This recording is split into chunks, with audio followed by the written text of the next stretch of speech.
Tetsuo est un loser sans amis avec les compétences sociales d'un joueur de ligue, et depuis qu'il est enfant, chaque fois qu'il y a une autre personne près de lui, il rate toujours l'interaction de manière astronomique. Dans ce monde, des monstres appelés Keiju ont commencé à envahir la Terre en 2025, il y a donc eu une course pour développer des armes capables de vaincre les Keiju sans avoir à détruire une ville entière dans le processus.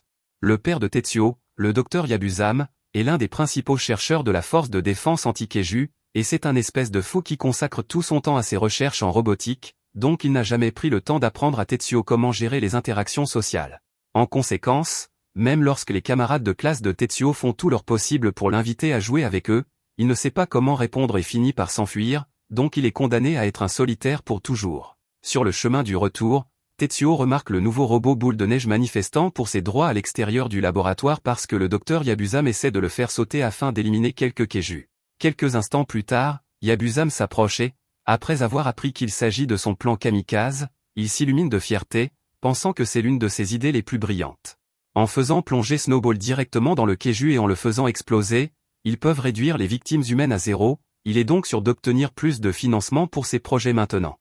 Les autres scientifiques sont un peu inquiets car Yabuzame ignore complètement que Snowball ne veut pas faire cela ou que l'IA Ascension n'est pas nécessaire si elle va simplement agir comme un missile, mais bon, c'est lui qui est aux commandes ici. Plus tard, des sonnettes d'alarme retentissent dans toute la ville alors qu'une attaque de Keiju est annoncée, et Yabuzame pense que c'est le moment parfait pour tester la fonctionnalité kamikaze sur Snowball, alors il ordonne à ses subordonnés de se préparer au lancement. Cependant, à leur insu, Tetsuo a réussi à se faufiler seul dans la salle de lancement de ce qui est censé être un centre de recherche gouvernemental hautement sécurisé, et bizarrement, personne ne le remarque alors qu'il grimpe dans le robot. Ne vous posez pas trop de questions. Après être monté dans le cockpit manuel du robot qui a été spécialement conçu pour que les humains n'aient pas à le piloter, il prend le manuel d'instructions placé commodément dans le robot et commence à lire. Après que le docteur Yabuzame est informé de cela, il dit qu'il n'y a pas lieu de s'inquiéter car ces commandes sont bien trop compliquées à utiliser du premier coup. Le gamin devrait être un génie pour comprendre le manuel en quelques minutes, mais les compétences de Ligue de Tetsuo entrent en jeu, et vous regardez ça?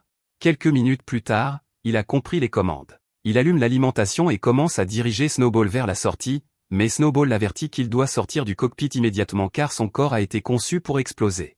Tetsuo lui assure que tout va bien se passer car il compte faire en sorte que Snowball n'ait pas à mourir. Il initie ensuite la séquence de décollage pour s'envoler vers le combat, et quelques minutes plus tard, plusieurs Keiju ont été abattus plus rapidement que jamais.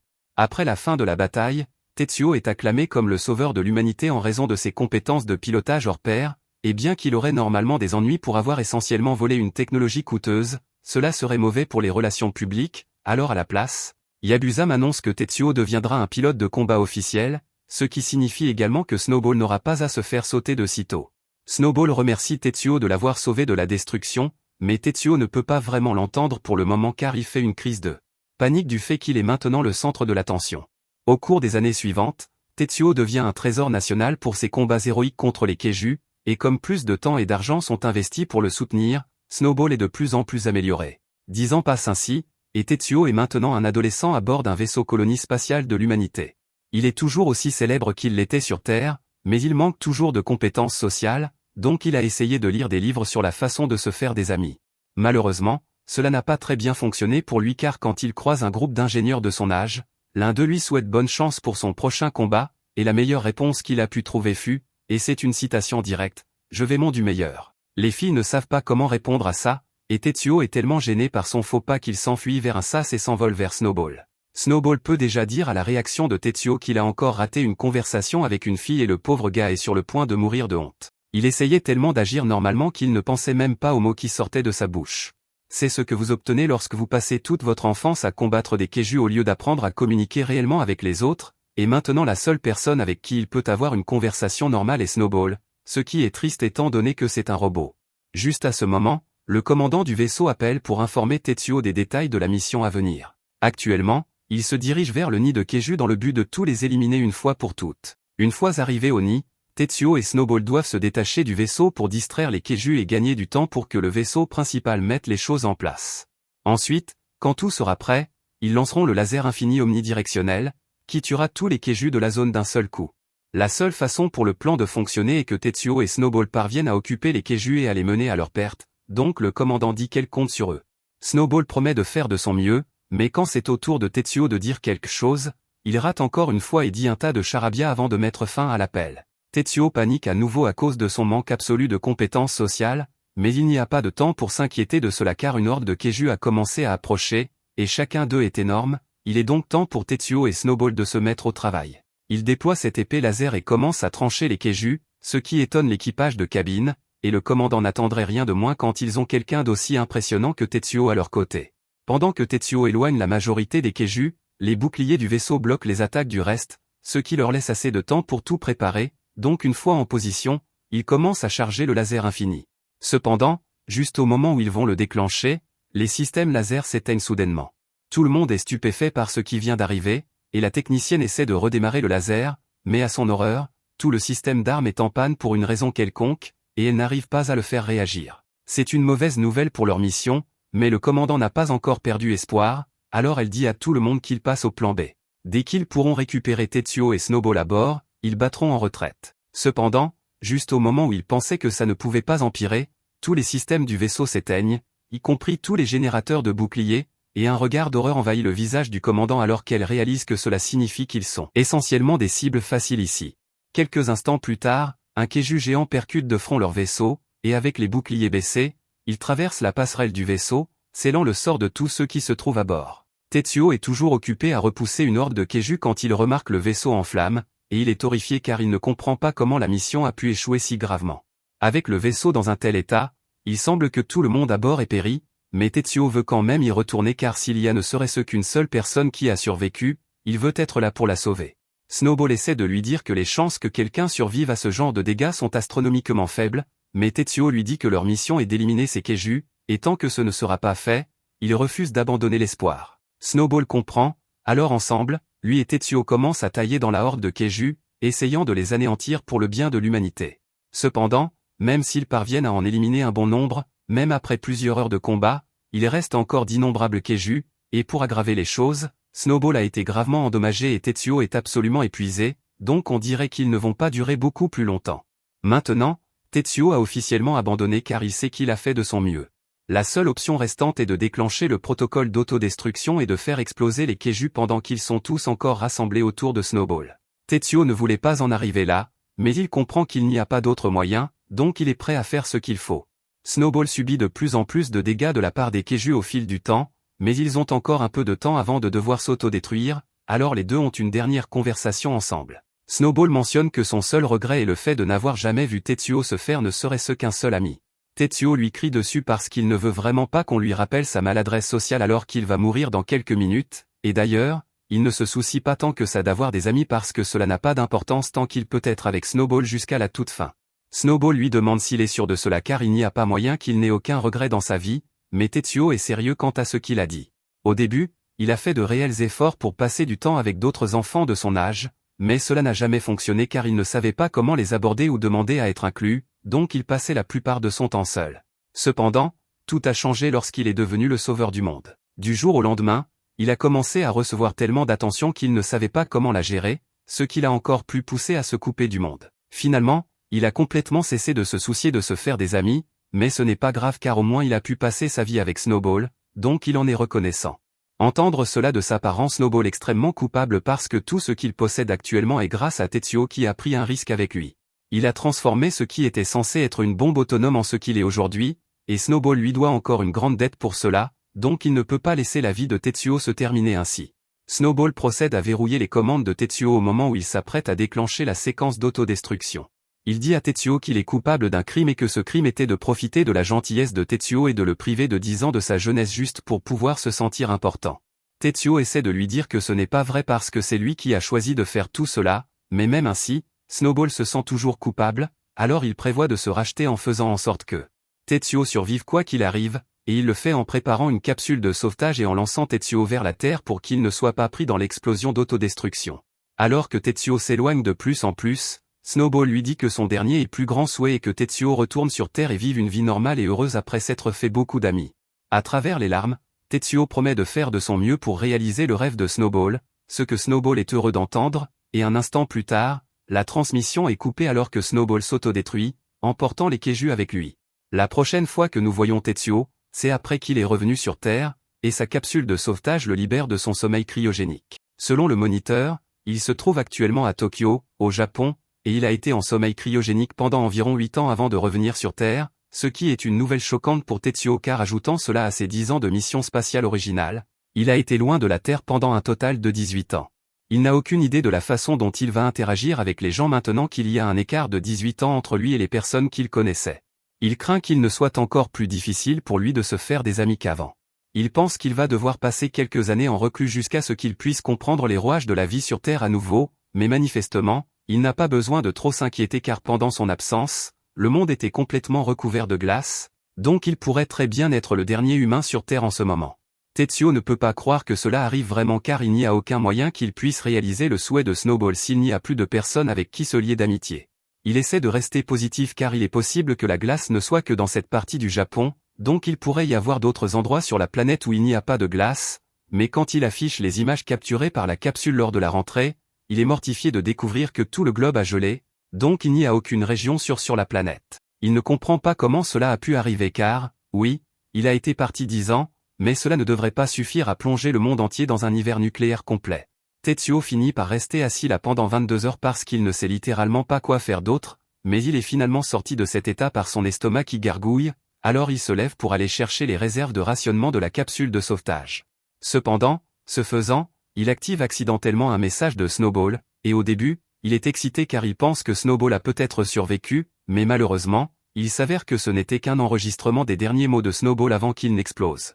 En entendant une fois de plus le souhait de Snowball qu'il se fasse des amis, Tetsuo réalise qu'il ne peut pas se laisser abandonner sitôt après son retour sur Terre, alors il prépare un kit de survie, mange des rations pour se remplir l'estomac, puis il se prépare à partir dans le monde à la recherche de personnes car il est sûr qu'au moins quelques humains ont dû survivre quelque part. Après tout, son livre dit que la première étape pour se faire des amis est de sortir et de chercher des rencontres avec d'autres personnes, donc il doit se mettre au travail. Alors que Tetsuo commence à marcher, il est surpris par la quantité de neige qu'il y a ici, mais juste à ce moment, il passe devant un homme assis sous un bâtiment effondré, et il est surpris car il ne pensait pas que ce serait si facile de trouver quelqu'un.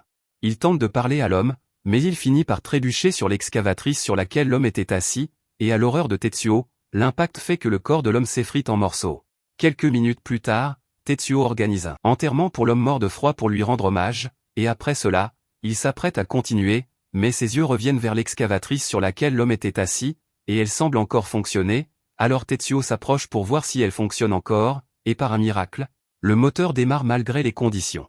Tetsuo commence à traverser le désert avec l'excavatrice, et au fur et à mesure, il comprend à quoi servent les commandes, et il s'amuse beaucoup avec ça, mais il finit par tomber sur un trou géant, presque artificiel, dans le sol, et il se demande ce que cela pourrait être. Cependant, il ne veut pas se laisser distraire car sa mission est de trouver d'autres personnes et de se lier d'amitié avec elles. Alors qu'il s'apprête à partir, il réalise que l'humanité a peut-être creusé ce trou pour pouvoir se déplacer sous terre car il y ferait beaucoup plus chaud qu'ici.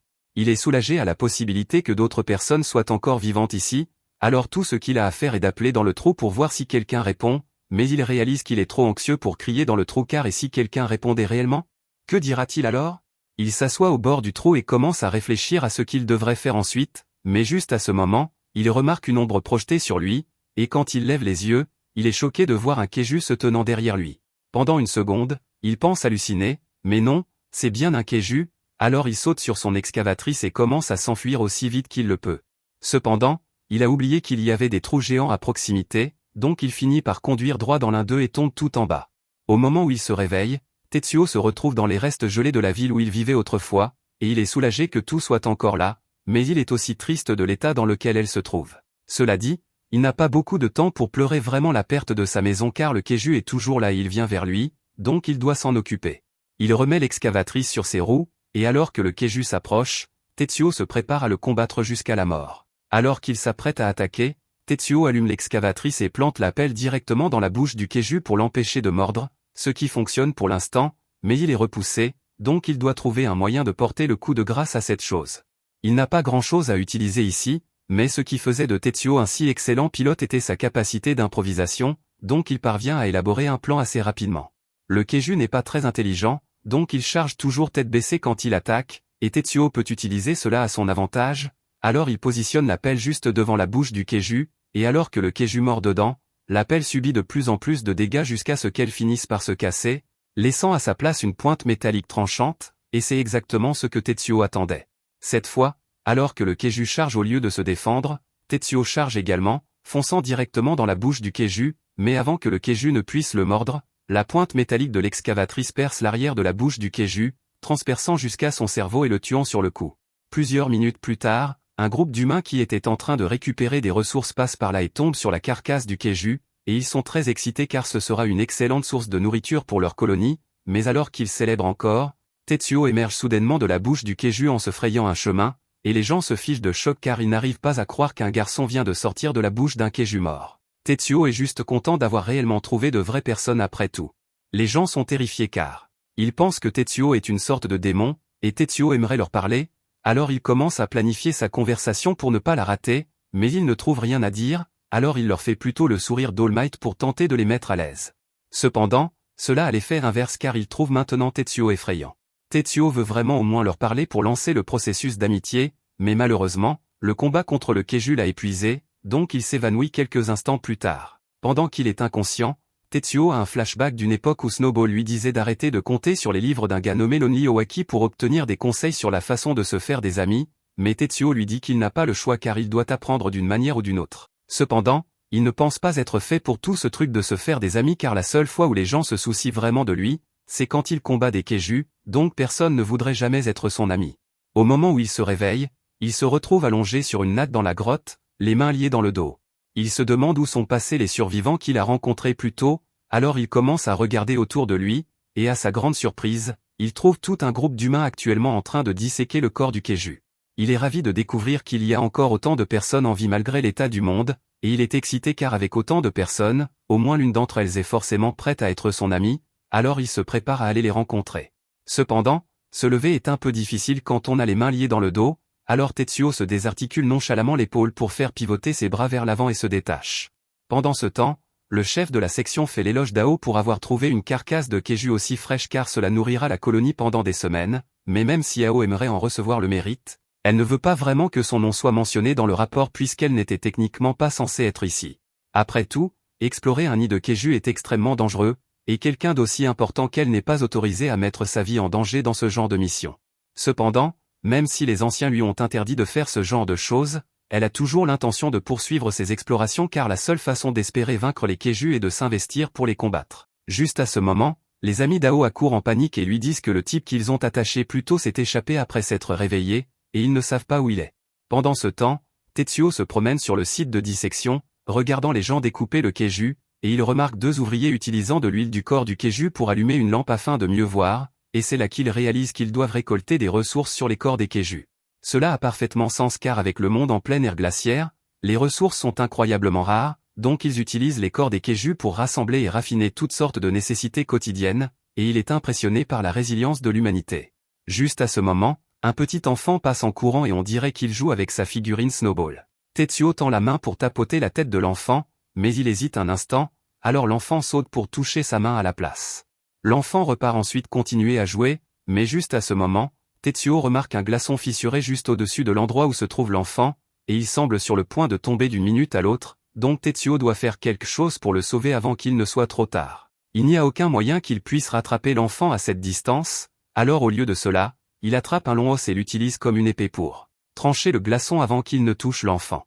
Le père de l'enfant a vu toute la scène, donc il accourt pour vérifier son fils, et après avoir confirmé que Joji va bien, il remercie abondamment Tetsuo car il ne sait pas ce qu'il aurait fait si son fils avait été blessé ici, surtout quand il n'a cessé d'avertir Joji de faire attention à la glace.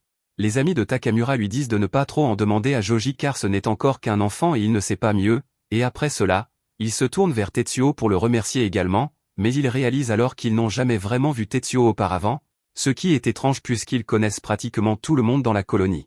Ils se souviennent vaguement avoir vu le visage de Tetsuo quelque part auparavant, presque comme s'il était censé être quelqu'un de célèbre, mais ils n'arrivent pas à mettre le doigt dessus, alors ils lui demandent de quelle division de la colonie il vient, et Tetsuo ne sait pas comment répondre à toutes ces questions rapides. Comme Tetsuo n'a répondu à aucune de leurs questions, les deux commencent à se méfier et pensent que Tetsuo leur cache quelque chose, mais pour Takamura, on dirait simplement qu'il harcèle le garçon qui vient de sauver la vie de son fils, alors il leur donne une tape sur la tête et leur dit de laisser le pauvre garçon tranquille car il est clairement submergé par toutes leurs questions. Franchement, il se moque de savoir qui est Tetsuo ou d'où il vient car tout ce qui compte, c'est que c'est lui qui a sauvé son fils, alors il tend la main à Tetsuo et se présente formellement.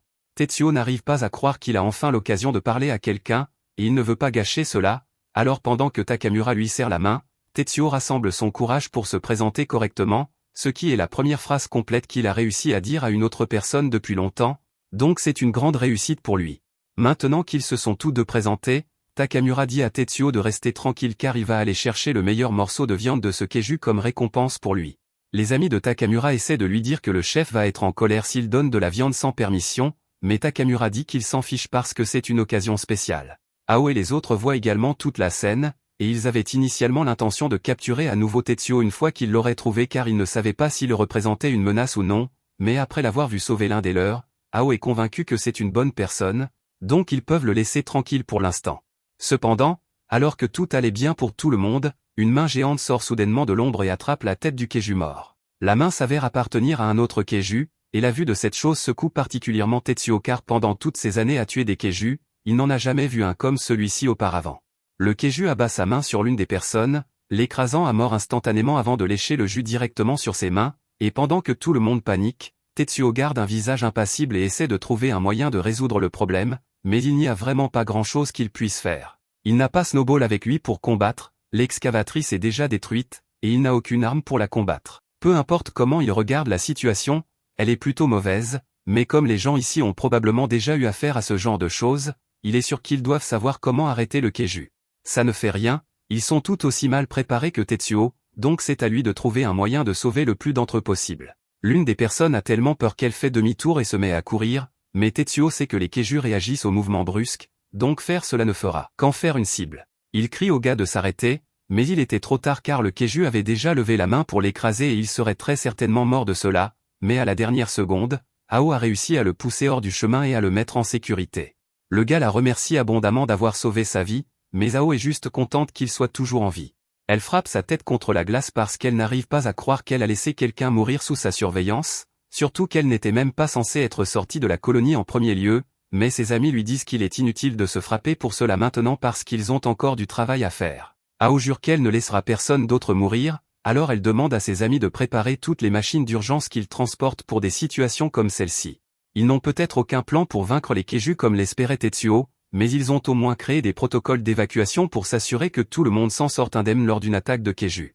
Grâce au brouillard, le keiju n'a aucun moyen de les repérer ou de les frapper, alors tout le monde commence à courir vers l'échelle de corde au bord du trou pour pouvoir remonter à la surface et s'éloigner de cette chose.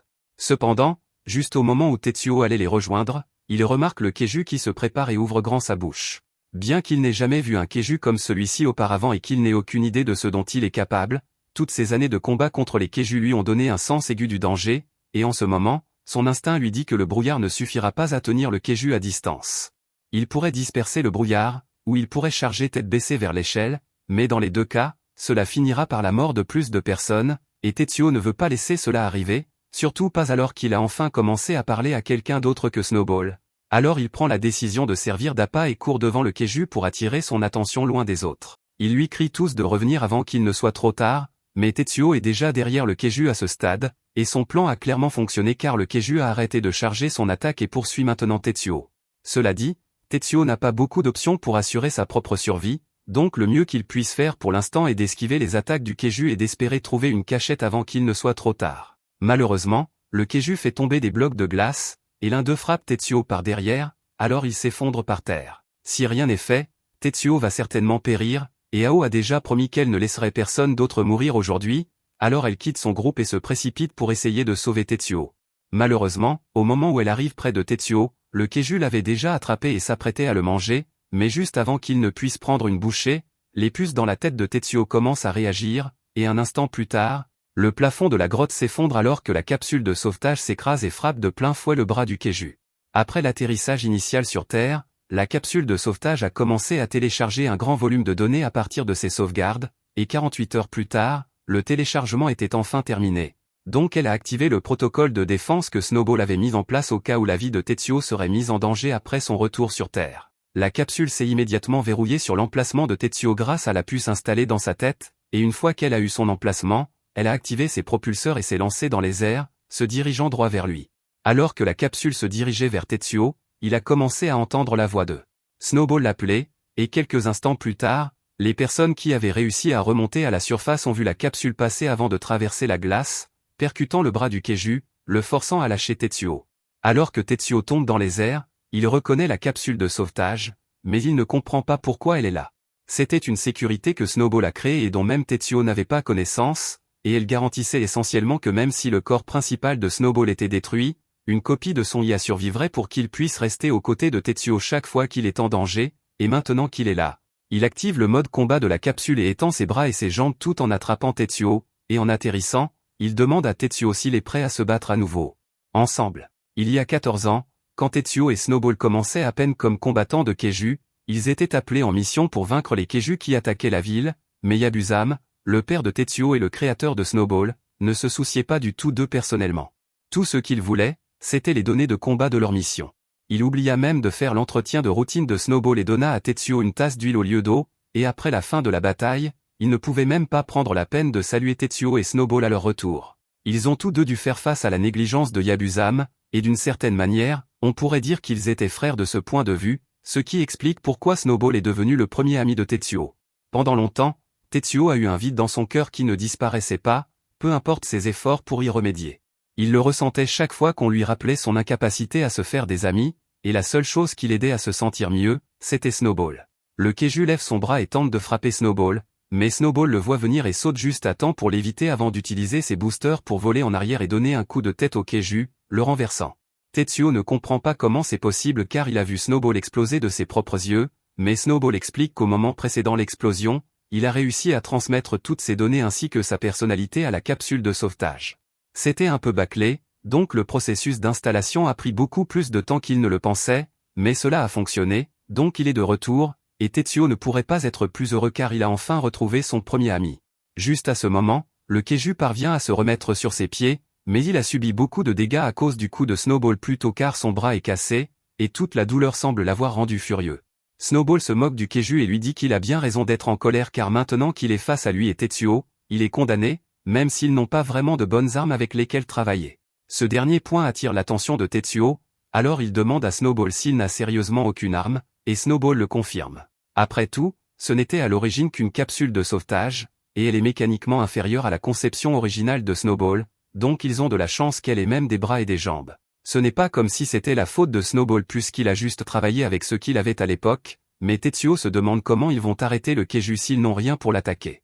Snowball dit que ça ira tant qu'ils travailleront ensemble, mais cela ne répond pas vraiment à la question de Tetsuo, donc il est toujours très inquiet. Pendant ce temps, tous les survivants se demandent d'où vient ce robot géant et pourquoi Tetsuo lui parle, mais Ao leur rappelle à tous de rester à distance car il est toujours dangereux de s'approcher de ce Keiju tant qu'il est vivant. Keiju plante soudainement ses bras dans la glace et commence à tendre son corps comme la dernière fois, et d'un coup d'œil, Snowball peut voir qu'il se prépare à attaquer, alors il avertit Tetsuo, et Tetsuo parvient à les piloter hors du chemin juste à temps. En conséquence, le Keiju percute tête la première le mur derrière eux, et Snowball est soulagé d'avoir réussi à éviter cette attaque car si cette chose les avait frappés, ils n'auraient probablement pas survécu. Le Keiju se prépare déjà à lancer une autre attaque, alors Tetsuo dit à Snowball qu'ils doivent trouver un moyen de riposter car ils ne peuvent pas esquiver éternellement, et il a quelque chose en tête. Pendant ce temps, alors que les gens en regardent le combat, ils commencent à craindre que Tetsuo ne finisse par mourir, mais le chef d'escouade dit à tout le monde qu'il est sûr que Tetsuo ira bien. Les autres lui demandent comment il peut en être aussi sûr, alors il leur dit de regarder de plus près ces deux-là en bas et leur rappelle que ce n'est pas la première fois qu'ils voient cela. Tout le monde se tourne vers le combat pour essayer de comprendre de quoi parle le chef, et alors que le Keiju charge sur les deux, Tetsuo et Snowball se préparent. Heureusement, ils ont trouvé un moyen d'attaquer le Keiju, alors ils activent un booster concentré, créant une épée plasma de fortune pour le combat, et alors que le Keiju s'apprête à les frapper, ils font un pas de côté et lui tranchent la tête net en un seul mouvement rapide. La vue d'une manœuvre aussi parfaitement exécutée rappelle à tous le sauveur qui vainquait autrefois les Keiju pour l'humanité il y a des années, et réaliser un tel mouvement où il n'y a pratiquement aucune marge d'erreur serait impossible pour presque tout le monde, mais le fait que Tetsuo ait réussi à le faire prouve à tous ici qu'il est vraiment le héros d'autrefois, et ils sont tous ravis de cette nouvelle, alors ils se mettent à célébrer car cela pourrait vraiment faire pencher la balance en leur faveur, mais pendant qu'ils sont occupés à cela, à environ 100 km de là, il y a un Keiju humanoïde tapis en embuscade au sommet d'une tour, et celui-ci semble particulièrement intelligent, donc il est voué à apporter des problèmes dans un avenir proche. Avec le Keiju mort et la sécurité de tous assurée, le groupe finit de récolter le corps du Keiju et commence à retourner à leur base. Tetsuo est vraiment heureux de finalement pouvoir rencontrer plus d'humains, car il y a seulement quelques heures, il était convaincu d'être le dernier humain sur Terre. À ce propos, Boule de Neige est toujours très surpris de découvrir que la Terre a pu autant changer pendant leur absence. Cela n'a duré que 10 ans, et c'est difficile à croire qu'une planète entière ait pu geler aussi rapidement. C'est clairement ce qui s'est passé. Pendant ce temps, les amis d'Ao roulent dans le camion devant Boule de Neige, et ils trouvent que Boule de Neige a l'air vraiment cool, alors ils demandent à Ao ce qu'elle pense de lui, mais Ao est déjà parti il y a un moment pour parler à Boule de Neige et Tetsuo. Une fois arrivée, elle place une boîte d'ananas devant Tetsuo et lui dit que c'est quelque chose qu'il réserve pour les célébrations, donc elle lui donne pour le remercier d'avoir sauvé leur vie.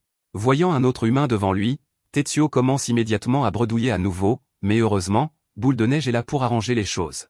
Il remercie donc Ao au nom de Tetsuo et dit à Tetsuo d'arrêter de faire l'idiot et de lui parler maintenant. Ao ne semble pas dérangé par le comportement bizarre de Tetsuo et lui dit que l'ananas est un peu un mets de nos jours car il est difficile de trouver quoi que ce soit au goût sucré. Et pendant qu'elle ouvre la boîte, Tetsuo voit l'hésitation dans ses yeux car elle a vraiment l'air de vouloir manger l'ananas elle-même. Il lui dit qu'il ne sait pas s'il doit accepter quelque chose qui est clairement si important pour elle, mais Ao sort de sa torpeur et lui dit qu'elle veut qu'il le prenne car sans lui, ils seraient tous morts maintenant. Elle veut donc lui montrer sa gratitude, mais elle lui demande de se dépêcher de le manger avant qu'elle ne perde toute sa maîtrise de soi. Si Ao ressent cela, alors Tetsuo ne veut pas être irrespectueux en refusant, alors il accepte de prendre l'ananas et en prend une bouchée. Cependant, même si elle a dit que Tetsuo pouvait le prendre, cela lui fait toujours mal à l'âme de regarder quelqu'un d'autre manger de l'ananas sans elle, et ce serait gênant d'en rester là. Alors Boule de Neige suggère à Tetsuo de partager le reste de l'ananas avec Ao, et Ao est vraiment heureuse d'entendre cela, alors elle accepte immédiatement. Bien qu'elle ait aussi honte de son si faible contrôle face aux sucreries. Après que Tetsuo et Ao aient fini de manger, Ao dit à Tetsuo qu'elle n'est pas venue uniquement pour lui donner l'ananas. Elle voulait aussi faire sa connaissance, alors elle tend la main et se présente formellement à lui, ce qui rend Tetsuo vraiment heureux car c'est le deuxième ami qu'il se fait. Maintenant qu'Ao a fini les remerciements et les présentations, elle passe à un sujet plus sérieux et dit à Tetsuo qu'elle doit l'informer de ce qui s'est passé pendant les 10 ans de son absence. Il avait l'intention de poser la question, et Tetsuo est un peu pris au dépourvu car il ne pensait pas obtenir ces informations si tôt, mais il voulait aussi poser la question, alors il demande à Ao de continuer son compte-rendu. Elle explique qu'il y a 10 ans, un Keiju est apparu dans l'eau au large des côtes. À ce moment-là, comme Tetsuo et les autres défenseurs faisaient si bien leur travail en éliminant tous les Keiju et en limitant les pertes au minimum, les gens n'étaient pas particulièrement effrayés par l'apparition soudaine du Keiju ni par le fait que celui-ci avait une forme humanoïde et une sphère flottante qui le suivait. 2 soldats en mecha ont été déployés pour faire face à la menace, et ils étaient sur le point de commencer, mais soudain, leurs combinaisons ont commencé à devenir très froides, au point que les soldats à l'intérieur ont commencé à geler. Et tout cela était causé par le Keiju et sa sphère blanche. Sous son commandement, la sphère blanche a commencé à se multiplier et à se répandre dans la ville. Au début, on ne voyait pas les bulles faire grand-chose, mais dès qu'elles touchaient quelque chose, elle éclatait, libérant une onde de chambre cryogénique qui gelait tout et tout le monde à proximité. La même chose est arrivée dans d'autres pays du monde entier, donc tout ce qui reste maintenant, c'est ce désert gelé. D'après ce qu'Ao vient de lui dire, Tetsuo pense que le Keiju mystérieux a dû apparaître juste après qu'il ait quitté la planète pour détruire la colonie de Keiju, mais il n'arrive pas à croire qu'un seul Keiju ait pu causer autant de morts et de destruction par lui-même. Il demande à Ao pourquoi RD, l'organisation anti-Keiju, n'a rien fait pour l'arrêter. Mais son apparition et son attaque ont été si soudaines qu'ils n'ont eu aucun temps pour se préparer, et après les dégâts, ils n'avaient pas les ressources pour lancer une contre-attaque. Ils se sont donc concentrés sur le sauvetage des survivants, et depuis, l'humanité a survécu des années ainsi. Tetsuo est un peu inquiet que RD ait pu être dissoute, mais Ao lui dit qu'elle a entendu des rumeurs que RD existe toujours, et qu'ils auraient même une base entière quelque part, donc ils pourraient peut-être finir par les trouver, et Tetsuo est heureux d'apprendre cela. Au fil du temps, le groupe finit par s'approcher de la base d'Ao, alors elle appelle Tetsuo et lui dit qu'ils sont presque arrivés. Ils traversent une immense fissure dans la glace et finissent par arriver au centre commercial Nishima, la base qu'Ao appelle chez elle. Le bâtiment était autrefois un collège, et il y a énormément de gens qui vivent ici. Quand ils voient le groupe d'expédition revenir avec un robot géant, la nouvelle se répand rapidement que le sauveur est revenu. Peu de temps après, une grande foule s'est formée dehors pour accueillir Tetsuo. Voir toutes ces personnes le rend vraiment heureux, mais il est aussi un peu inquiet qu'elles puissent lui reprocher d'être parti pendant que le monde était en danger. Heureusement, les gens sont assez intelligents pour réaliser que ce n'était pas de la faute de Tetsuo, alors ils l'accueillent tous chaleureusement et le souhaitent la bienvenue dans leur centre commercial, et Tetsuo n'aurait pas pu être plus heureux à cet instant. Après les acclamations, Tetsuo descend de Boule de Neige et Ao lui explique comment les choses fonctionnent ici. Le centre commercial est une colonie assez grande, il y a environ 200 personnes ici, et chacun a une tâche à accomplir. Pour certains, Leur travail est de quitter le centre commercial pour récolter des ressources à l'extérieur, tandis que d'autres s'occupent de l'infrastructure et des affaires à l'intérieur. Tetsuo pense que c'est également formidable, alors il demande à Ao quel est son service, et elle lui dit qu'elle travaille dans la comptabilité. En entendant cela, Tetsuo est un peu perplexe car il ne comprend pas pourquoi Ao était dans le désert glacé alors qu'elle est comptable. Et c'est ça le plus amusant, elle n'était pas censée y être. C'est en quelque sorte interdit pour elle de quitter le centre commercial, donc normalement elle aurait essayé de se faufiler pour revenir sans que personne ne la remarque, mais les anciens l'ont déjà appris et ils ont l'air fâchés. Alors Ao appelle Furamaki et Shinjo et leur dit qu'il est temps d'aller se faire gronder ensemble. Pendant ce temps, elle demande à Takamura de s'occuper de Tetsuo, et Takamura connaît la façon parfaite de l'installer, alors il emmène Tetsuo aux sources chaudes du centre commercial. Tetsuo n'arrive pas à croire qu'il y ait vraiment une source chaude ici, car c'est la dernière chose à laquelle il s'attendrait étant donné que le monde entier est gelé. Takamura lui dit qu'il a réservé l'endroit pour être sûr que personne ne les dérange pendant qu'ils sont là. Ils sautent tous dedans, et Tetsuo adore ça, car cela fait 10 ans qu'il n'a pas pris un bon bain chaud comme celui-ci. Mais maintenant qu'il y pense, il se demande où le centre commercial trouve l'énergie pour maintenir une source chaude dans des conditions pareilles. En fait, il n'y avait pas vraiment prêté attention plus tôt, mais même si partout ailleurs est gelé, le centre commercial est le seul endroit où il n'y a absolument aucune glace, donc il y a définitivement quelque chose qui se passe ici. Takamura voit déjà que Tetsuo se demande pourquoi le centre commercial est si chaud, alors il l'informe que c'est parce qu'un Keiju vit sous le centre commercial en ce moment. Tetsuo panique un peu en entendant cela, mais Takamura lui dit qu'il n'y a rien à craindre, car c'est parfaitement sûr, et tout cela grâce au dompteur de Keiju qui les a sauvés. 11 mois après que le monde ait été gelé, le groupe de survivants errait dans le désert glacé à la recherche d'un nouvel endroit où s'installer. Mais le collège Nishima, où ils prévoyaient de s'abriter, avait déjà un Keiju massif qui traînait dans les parages, et c'était leur dernier espoir, donc ils n'avaient nulle part ailleurs où aller. Avant cela, les survivants faisaient tout leur possible pour rester en vie, et ils se rassemblaient dans des abris d'urgence. Mais chaque fois qu'un Keiju s'approchait trop, ils étaient forcés d'abandonner leur base temporaire et de se déplacer vers un nouvel endroit. Leurs ressources se sont rapidement épuisées, et alors qu'ils étaient au bord de la mort, ils n'avaient pas d'autre choix que de manger de la viande de Keiju. Ce repas a fini par tuer la moitié des survivants car leurs estomacs ne supportaient pas la viande toxique. Au départ, certains refusaient d'en manger, mais sans nourriture dans le ventre, le froid allait sûrement les tuer tôt ou tard. Alors rapidement, tous les survivants ont mangé la viande. Parmi ces survivants, Ao était dans un très mauvais état car la viande de Keiju l'affectait. Un des membres du groupe a commencé à suggérer qu'il ferait mieux de l'abandonner.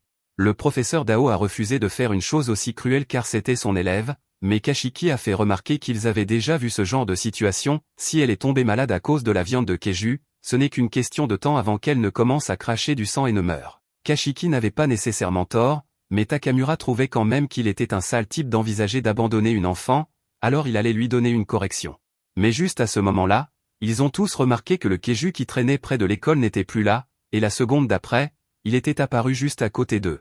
Ils ont tous commencé à paniquer et à s'enfuir, mais alors un second Keiju est apparu derrière eux, donc le groupe a paniqué encore plus et s'est réfugié derrière un bloc de glace pour se protéger. Ils pensaient tous être condamnés, car ils ne pourraient jamais distancer deux Keiju à pied, mais ils ont vite réalisé que les Keiju ne les poursuivaient pas. Ils se regardaient fixement, et si ces deux-là allaient se battre, alors ils pourraient profiter de cette distraction pour s'échapper.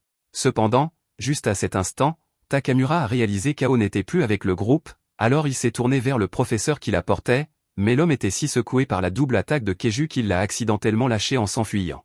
Takamura a immédiatement essayé de courir pour la sauver, mais tous les autres l'ont retenu car c'était trop dangereux. Ainsi, Ao a été laissée seule au milieu de la neige. Alors qu'elle gèle lentement, ses cheveux commencent à blanchir, et elle entend une voix dans sa tête lui demander ce que l'on ressent d'être si proche de la mort après avoir été abandonnée par les siens. Depuis qu'Ao a mangé la viande de Keiju et qu'elle a commencé à se sentir malade, elle entendait une voix lui parler de temps en temps, et la voix semblait trouver la situation intrigante. Elle voulait savoir quelles émotions traversent la tête d'un humain mourant juste avant de perdre la vie. Ao réfléchit à ce qu'elle ressent sur le moment, et elle dit qu'elle ne veut vraiment pas mourir dans cet endroit stupide car il y a tellement de choses qu'elle n'a pas encore pu faire, et elle a peur de ce qui lui arrive maintenant. La voix trouve toutes les émotions d'Ao amusantes, car c'est exactement ce qu'elle imaginait, un mélange de peur, de désespoir, de regret et de haine pour ceux qui l'ont abandonnée. Mais Ao l'arrête sur ce dernier point, car elle ne déteste aucun des autres. Takamura et sa femme partagent toujours leur nourriture avec les enfants, même s'il n'y en a pas toujours assez pour tout le monde. Son professeur est un grand peureux, mais il se montre toujours à la hauteur quand on a besoin de lui. Et même Kashiki, qui a suggéré qu'il devrait l'abandonner, il a peut-être l'air insensible, mais c'est lui qui pleure le plus chaque fois qu'un membre du groupe meurt. Elle sait donc qu'il veillait simplement aux intérêts du groupe. C'est pourquoi elle ne déteste aucun d'eux, et en fait, elle veut toujours faire tout son possible pour les protéger. Alors elle se lève et tient bon face au Keiju. Le Keiju était sur le point de la dévorer, mais à la dernière seconde, le second Keiju lui donne un coup de pied sauté dans la tête avec une attaque de flamme. Et l'on découvre alors que la voix qu'Ao entendait depuis tout ce temps venait de ce Keiju. Il lui dit qu'il est très intrigué par les émotions qu'elle vient de partager avec lui, et il veut en apprendre plus sur ce que sont les émotions humaines, alors il aimerait qu'elle lui enseigne. Et alors qu'une connexion se forme entre deux, le corps d'Ao commence à s'embraser, tout comme celui du Keiju. Les autres voient cela et ils ne comprennent pas ce qui se passe, mais à ce qu'il semble, Ao a réussi à rallier le Keiju oiseau à sa cause. Et c'est ainsi qu'elle est devenue la dompteuse de Keiju du groupe. Pendant ce temps, dans ce qu'il reste de la ville, un membre d'Erde surveille actuellement le Keiju humanoïde qui a gelé le monde entier, et celui-ci est pratiquement juste assis là. Le colonel n'a aucune idée de ce que cette chose veut, mais s'ils veulent un jour sauver le monde, ils vont devoir tuer cette chose. Cependant, juste à ce moment-là, le Keiju se retourne et regarde directement le colonel, ce qui signifie qu'il a dû remarquer sa présence, et un instant plus tard, un Keiju géant attaque le colonel et son équipe, alors le colonel dit à Totoshika de se préparer au combat.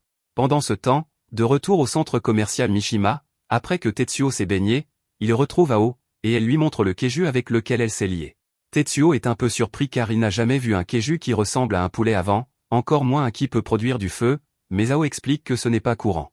Elle a déjà interrogé le Keiju à ce sujet, et il lui a dit que lorsqu'il est arrivé sur Terre pour la première fois, il était un Keiju normal, mais il a fini par prendre cette forme à un moment donné et a acquis la capacité de penser par lui-même. Il s'est également nommé Landaman, et il a une bonne relation avec Ao, mais il passe la plupart de son temps à dormir car il faut beaucoup d'énergie pour maintenir tout le centre commercial au chaud tout le temps.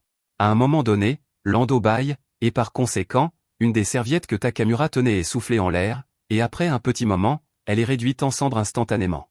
Takamura est déçu car c'était sa serviette préférée, mais voyant cela rappelle à Ao d'avertir Tetsuo de ne pas s'éloigner trop d'elle. On peut ne pas le sentir, mais cette grotte est actuellement brûlante, et la seule raison pour laquelle ils ne sont pas brûlés vifs par les flammes de Lando en ce moment est qu'Ao contrôle la température autour de son corps pour les protéger. Ce n'est pas aussi puissant que Lando, mais Ao a aussi la capacité de produire et de contrôler les flammes, et cette capacité est la seule raison pour laquelle ils ont pu survivre si longtemps dans ce monde gelé, donc Ao croit que la seule façon pour l'humanité de vraiment triompher est de se rapprocher des Keiju, et elle promet de protéger tout le monde avec le pouvoir qu'elle a acquis. Cela dit, Ao ne peut pas exactement dire qu'elle comprend complètement Lando car il a accepté de rester ici et d'agir comme le chauffage du complexe, ce qui consomme pratiquement toute son énergie, et en échange, tout ce qu'il a jamais demandé, c'est qu'Ao vienne lui lire un livre par jour. Cela ne semble pas vraiment un échange équitable pour Ao, mais Lando semble heureux avec ça, donc elle n'a pas le droit de juger.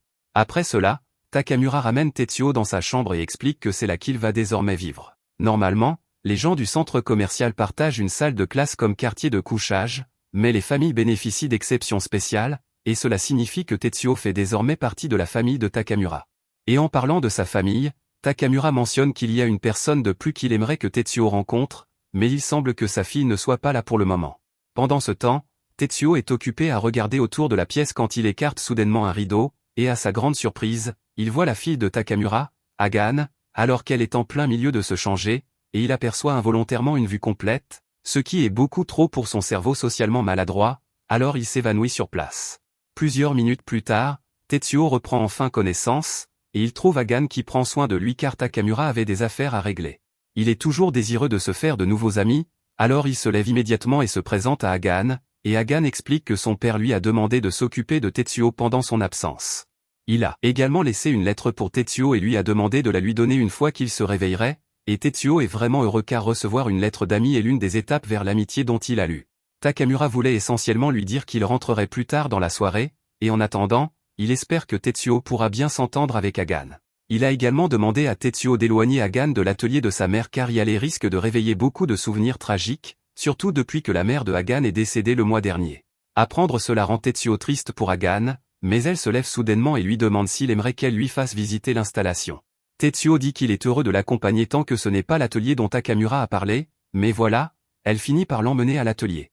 Elle explique que sa mère était un cadre supérieur du département technique, donc elle avait son propre atelier de recherche et développement construit, et pour perpétuer son travail, Hagan l'utilise en secret même si son père lui dit de ne pas le faire. Tetsuo est impressionné car la mère de Hagan semble être une personne incroyable, et Hagan est vraiment heureuse de l'entendre dire cela.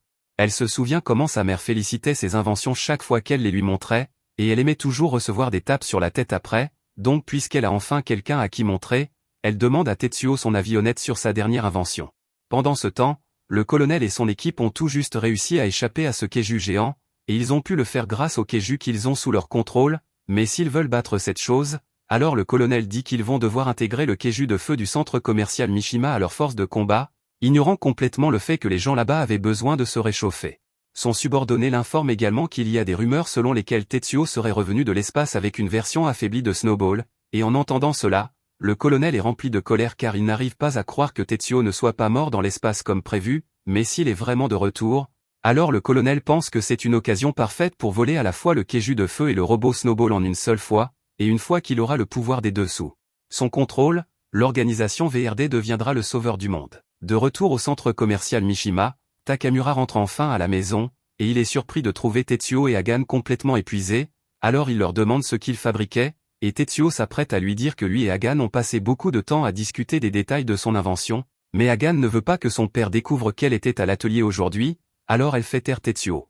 Quoi qu'il en soit, Takamura a rapporté des ingrédients pour le dîner, donc en utilisant une pierre chaude, il fait bouillir une marmite de soupe et fait griller de la viande de Kaiju, mais comme Tetsuo n'est pas encore habitué à manger de la viande de Kaiju comme les autres, Takamura l'avertit de s'en tenir aux légumes car il pourrait finir par tomber malade. Après le dîner, ils vont tous se coucher par terre, mais Tetsuo a du mal à s'endormir car il est si heureux de pouvoir enfin faire des activités d'amis, mais pendant que Tetsuo sourit d'une oreille à l'autre de joie, Hagan fait un cauchemar du jour où sa mère est morte. Et c'était assez horrible car elle a dû regarder le corps déjà démembré de sa mère être dévoré par un Kaiju juste devant elle. Pendant ce temps, dans la neige près du centre commercial Mishima, il y a un Kaiju nommé Artemis qui est en train de grignoter des cerveaux de Kaiju, et il veut désespérément essayer de manger plus d'humains pour changer. Ce Kaiju est lié à l'un des subordonnés du colonel, et il a la capacité de communiquer sur de très longues distances, donc il leur a transmis des informations pendant qu'ils sont en route pour commencer leur attaque. Il confirme que le Kaiju de feu et le robot Snowball sont bien au centre commercial Mishima, et puisque cela a été confirmé, le colonel a l'intention de tuer tout le monde là-bas afin de pouvoir s'approprier les deux. Après tout, il se moque de quiconque refuse d'accepter son salut VRD. Cela dit, cela va leur prendre un certain temps pour arriver au centre commercial, donc une semaine se passe sans incident, et pendant ce temps, Tetsuo et Hagan ont tous deux continué à s'éclipser ensemble vers l'atelier pour travailler sur le projet de Hagan, et il est enfin terminé. C'est un ensemble d'armes, et Hagan se sent incroyablement soulagée maintenant que c'est fini car elle était très nerveuse depuis qu'elle a commencé à travailler avec de la poudre à canon. Tetsuo ne comprend pas vraiment ce qui l'inquiétait autant, mais c'est simplement parce qu'avec tous les combats qu'il a menés, il est déjà habitué à travailler avec des explosifs. À ce propos, Tetsuo demande à Hagan pourquoi elle construisait quelque chose comme ça en premier lieu, mais avant qu'elle n'explique, Hagan demande à Tetsuo de s'approcher un peu plus. Tetsuo fait comme elle demande, et Hagan lui dit que c'est quelque chose que sa mère avait l'habitude de faire pour elle chaque fois qu'elle faisait du bon travail, donc elle aimerait essayer de le faire pour quelqu'un d'autre. Tetsuo ne sait pas de quoi elle parle, mais alors Hagan place sa main sur sa tête et lui dit qu'il a fait du bon travail. Cela choque Tetsuo, et Hagan devient vite rouge écarlate car c'est bien plus embarrassant qu'elle ne l'avait imaginé, alors elle retire sa main de sa tête et s'excuse auprès de Tetsuo de l'avoir fait supporter sa demande, mais Tetsuo s'évanouit déjà de honte. Un peu plus tard, ils dînent tous comme d'habitude, et Hagan pense en elle-même que cela ne fait que 45 jours depuis la mort de sa mère. Pourtant, elle ne trouve pas si étrange que Tetsuo soit actuellement assis à l'ancienne place de sa mère. En fait, on dirait presque que Tetsuo a toujours fait partie de la famille, mais quoi qu'il en soit, elle ne peut pas oublier ce qui est arrivé à sa mère et le bruit horrible de son corps écrasé dans la gueule du Kaiju, donc tant qu'elle ne l'aura pas vengé, Hagan ne pourra pas trouver le repos. Plus tard cette nuit-là, Tetsuo se réveille et découvre que Hagan n'est plus là. Il réalise qu'elle a laissé une lettre pour lui, alors il y jette un coup d'œil, et il est choqué par ce qu'elle dit. Hagan est actuellement dehors toute seule avec les armes qu'elle a fabriquées avec Tetsuo, et elle a l'intention de traquer et de tuer le Kaiju qui a dévoré sa mère. La raison pour laquelle elle n'en a parlé à personne d'autre est qu'elle sait que son père essayerait de l'arrêter, mais elle commence à regretter d'être venue seule quand elle se retrouve face à face avec Artemis. Artemis est ravi car il se souvient de l'odeur de Hagan, car il avait prévu de la manger juste après sa mère, mais à cause de l'arrivée d'Ao et Lando, il a été forcé de battre en retraite. Au début, Hagan était terrifiée, mais quand elle se souvient de ce que cette chose a fait à sa mère et de ce pourquoi elle est venue ici, elle se ressaisit et se prépare au combat. Artemis frappe Hagan, s'attendant à l'écraser facilement, mais à sa grande surprise, Hagan esquive sans une égratignure, et tout cela grâce à la première partie de son invention, les bottes anti-Kaiju à propulsion.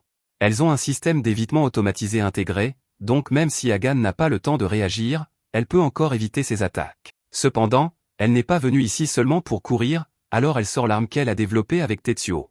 Tetsuo l'avait averti qu'une chose comme ça ne suffirait pas à tuer un keiju car même si vous touchez un keiju en pleine bouche, cela ne ferait qu'une blessure superficielle, mais Hagan a dit que ce n'était pas grave car elle n'a pas besoin de tuer le keiju pour se venger. Elle tire une roquette directement dans la gueule du keiju alors qu'il charge vers elle, et alors que la roquette explose, d'innombrables petites lames dont lesquelles et Tetsuo ont fabriqué sont projetées dans la gueule du keiju. Chaque lame a été conçue pour être impossible à enlever, et à la moindre vibration des cordes vocales du keiju, les lames vibreront, causant une douleur intense, donc dans des conditions comme celle-ci, le keiju ne pourra plus jamais manger, le condamnant à une éventuelle famine. C'est la conclusion de la vengeance de Hagan, mais elle n'a pas vraiment pensé à un plan pour survivre après cela, alors elle tombe simplement à genoux et attend la mort. Cependant, avant que le keiju ne puisse frapper Hagan, Tetsuo et Snowball arrivent à toute vitesse et tranchent le bras du keiju. Snowball dit alors au keiju de disparaître avant qu'il ne l'anéantisse, et Artemis n'a d'autre choix que de battre en retraite. Maintenant que la menace est partie, Tetsuo court vers Hagan pour vérifier si elle va bien, mais il finit par trébucher et atterrir directement sur elle, et à ce moment-là, il dit la seule chose qui lui vient à l'esprit et lui dit qu'elle a fait du bon travail toute seule, et entendre cela fait monter les larmes aux yeux de Hagan car cela lui rappelle exactement comment sa mère le disait. C'est un moment touchant, mais soudainement, Snowball sent que quelque chose ne va pas, alors il dit à Tetsuo de retourner immédiatement dans le cockpit pour qu'il puisse sortir d'ici, mais il est déjà trop tard pour cela. Le colonel et son équipe se rapprochent de leur emplacement, et même si Artemis a été vaincu, le colonel n'est pas inquiet car ils ont toute une armée de keiju sous leur contrôle, et comme ils sont déjà assez proches, il dit à Haro de tirer, frappant Snowball avec une vague de projectiles qui le font exploser. À l'époque où RD venait tout juste d'être créé, Sagami s'était engagé comme soldat, et il était si doué dans son travail qu'il gagna rapidement le respect de la force après son arrivée. Grâce à ses talents, les gens l'appelaient souvent leur sauveur, un titre qui fit des merveilles pour son ego. Au fil des années, Sagami continua de construire son identité autour de son complexe de sauveur, et jusqu'à ce moment-là, tout allait parfaitement bien pour lui. Mais un jour, alors que Sagami accrochait l'une de ses dernières récompenses, il vit un reportage sur la façon dont Tetsuo venait de tuer un keiju à l'aide d'un robot récemment mis au point, et ce jour-là, tout changea pour lui. Soudainement, les gens acclamaient Tetsuo comme leur sauveur au lieu de Sagami. Sagami ne supportait pas qu'un gamin comme Tetsuo lui fasse de l'ombre, mais il ne pouvait rien faire car la faveur publique s'était déjà tournée vers Tetsuo. Peu après, RD lança une initiative visant à cesser complètement d'envoyer des fantassins et à se concentrer sur l'envoi de troupes dans des robots produits en masse, copiés sur Snowball. Plusieurs soldats étaient mécontents de cette décision car elle rendait leur travail beaucoup moins précieux, et Sagami était aussi contrarié que les autres, mais il n'était pas en position de se plaindre, car la hiérarchie avait déjà décidé que les robots étaient la voie à suivre dans la lutte contre les keiju, et il n'était pas prêt de changer d'avis. Sagami essaya de son mieux de s'habituer à piloter les robots dans l'espoir de revivre ces jours de gloire où il était le meilleur d'entre les meilleurs, mais après avoir essayé lors d'une simulation, il réalisa qu'il était désespérément médiocre. Il demanda à l'évaluateur s'il y avait un problème avec la réactivité des machines, mais non, il n'était tout simplement pas fait pour cela. En revanche, depuis que Tetsuo était apparu aux yeux du public, il avait prouvé maintes et maintes fois qu'il était le plus grand de tous les temps en matière de pilotage de mecs anti-keiju, capable de vaincre plusieurs keiju par lui-même avec des dégâts collatéraux minimes. Ainsi, il fut consacré comme le nouveau sauveur de l'humanité, et Sagami fut laissé pour compte, sombrant dans l'oubli tandis que le monde l'oubliait peu à peu. Tout ce à quoi Sagami pouvait penser à ce moment-là, c'était à quel point sa vie serait meilleure, et à quelle attention il aurait droit, si Tetsuo n'était pas apparu. Et c'est ainsi qu'il développa sa rancune envers un adolescent. Plus tard, il y eut un incident où 3 keiju géants apparurent en même temps dans la ville, et les troupes au sol furent envoyées pour tenter de minimiser les pertes tout en gagnant du temps pour que les gros canons comme Tetsuo arrivent. Le fait que Sagami ait été pratiquement relégué à la gestion des dégâts le mit hors de lui.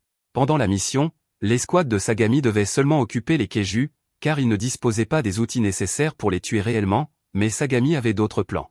Alors qu'un des keiju approchait, il ordonna à ses hommes de se replier tandis qu'il avançait dans l'espoir de s'attribuer une partie de la gloire du combat. Il courut vers le keiju et se mit à lui tirer dessus avec son arme. À sa décharge, il était très habile dans ses manœuvres tactiques, mais son arme ne faisait tout simplement pas beaucoup de dégâts au keiju.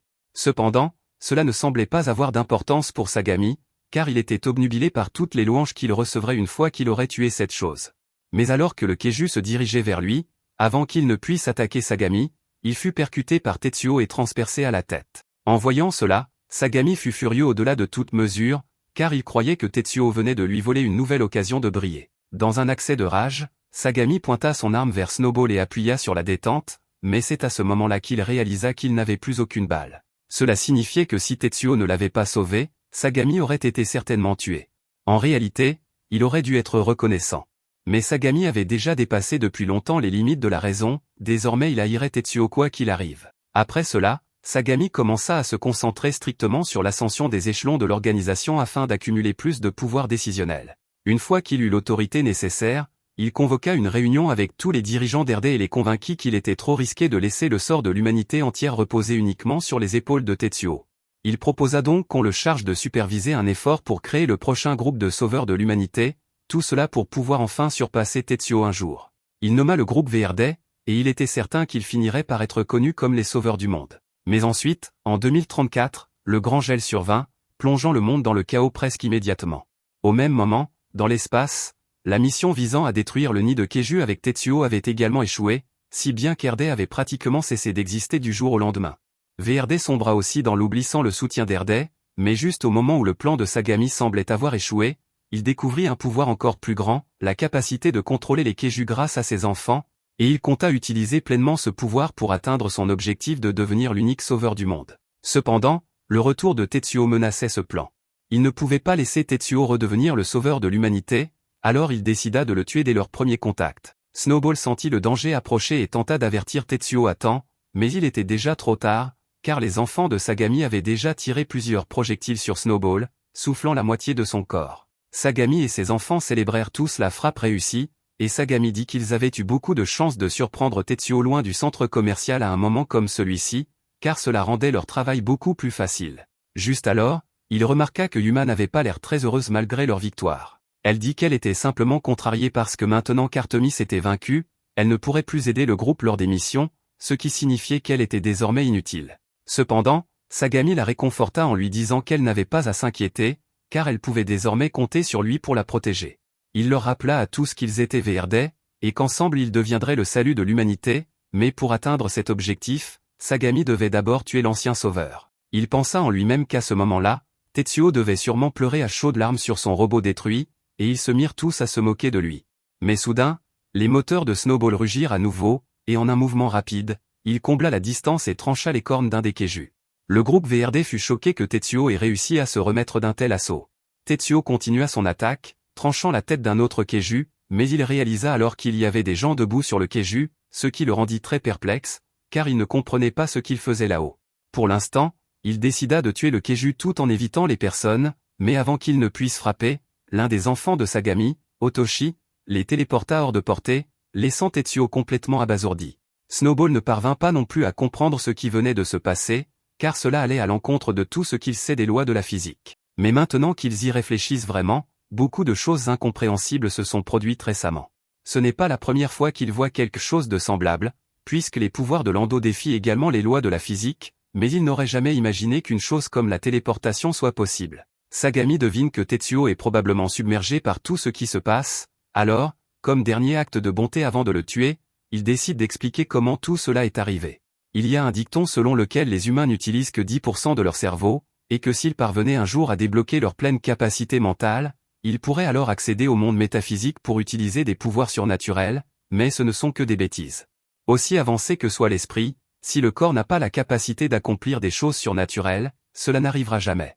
Cependant, en ce qui concerne les Keiju, leur nature même est surnaturelle, et la seule chose qui les retient est leur manque de puissance cérébrale pour accéder à leurs capacités surnaturelles. Ainsi, lorsque les humains créent un lien avec les Keiju, ils sont capables de débloquer les capacités latentes qui sommeillaient en eux.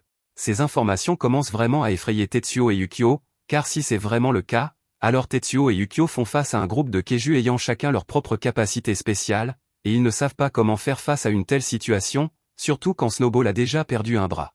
Ils demandent pourquoi Sagami fait cela, mais en toute honnêteté, ce n'est pas vraiment important, car tout ce qui compte, c'est qu'ils menacent leur vie, et cela signifie qu'ils doivent se battre. Pendant ce temps, au centre commercial, Ao et les autres s'amusent à faire les idiots avec quelques chaises dans le bureau.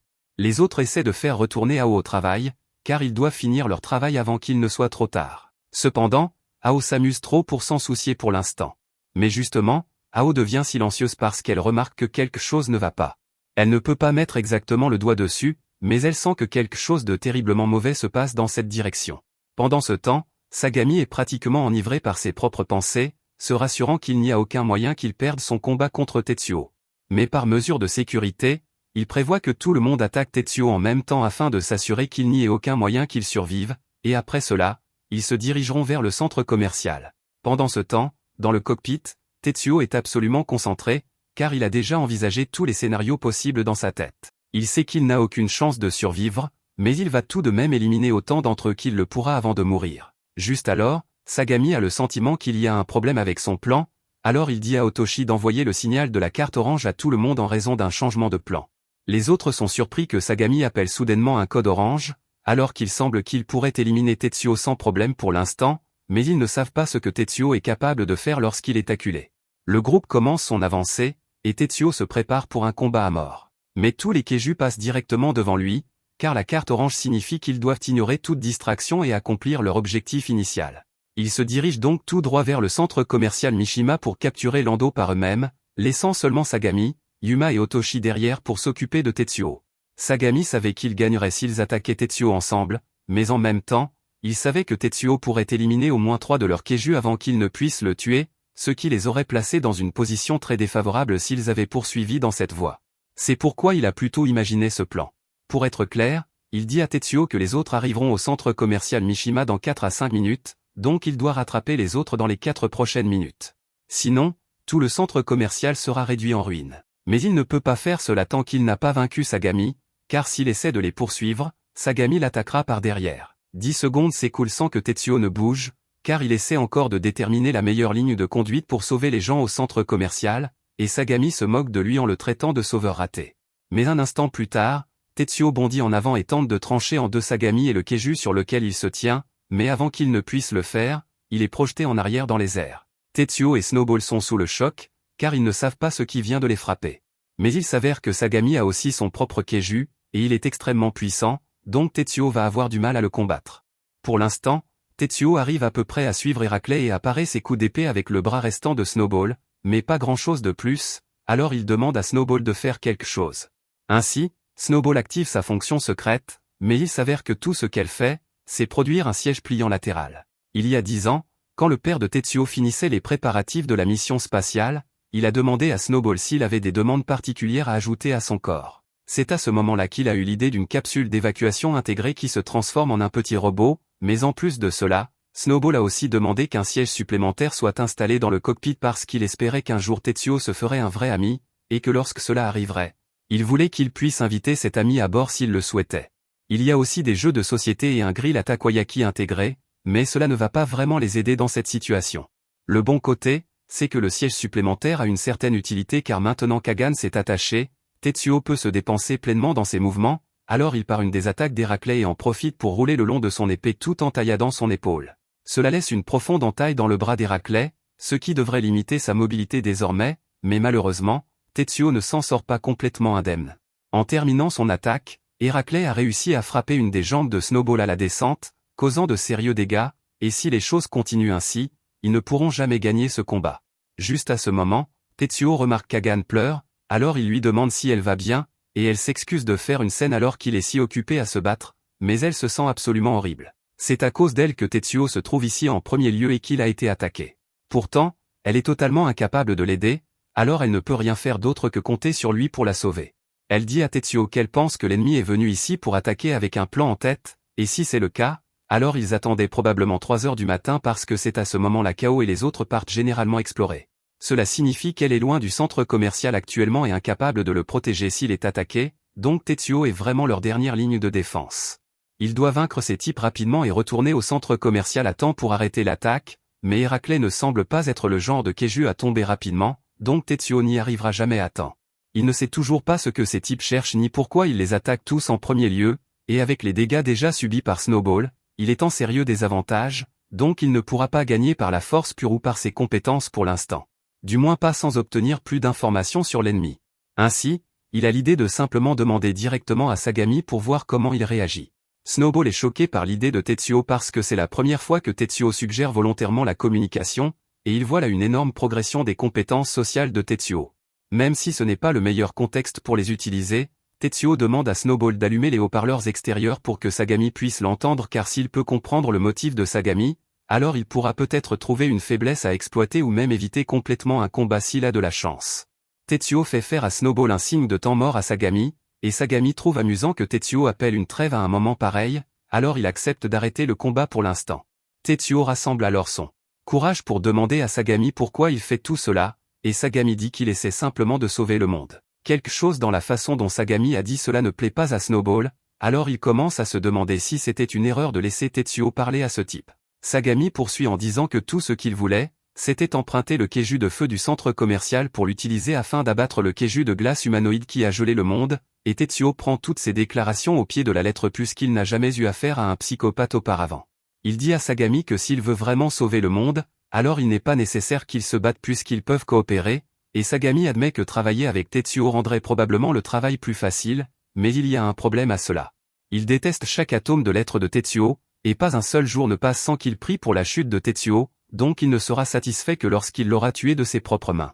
Snowball coupe la transmission au milieu du discours de Sagami, mais les dégâts sont déjà faits car le moral de Tetsuo est en miettes après ce que son plus grand détracteur vient de dire. Les gens qui ont du mal à communiquer avec les autres dressent souvent des murs mentaux inconsciemment pour éviter d'être blessés, et toute cette haine de Sagami a vraiment porté un coup à la confiance de Tetsuo. Quand Héraclès attaque à nouveau, Tetsuo n'arrive plus à suivre aussi bien qu'avant, et peu après, le bras de Snowball est endommagé, le laissant vulnérable à l'attaque, et à ce moment-là, Héraclès tranche proprement une partie de la tête de Snowball, plongeant Tetsuo dans un désespoir total. Snowball tombe au sol après les dégâts subis, et sur ordre de Sagami, Héraclès commence à piétiner le corps de Snowball, comptant achever Tetsuo une fois pour toutes. À l'intérieur de Snowball, Tetsuo et Hagan voient Héraclès les piétiner, et ce n'est qu'une question de temps avant qu'ils ne pénètrent dans le cockpit, mais ils n'y peuvent pas grand-chose.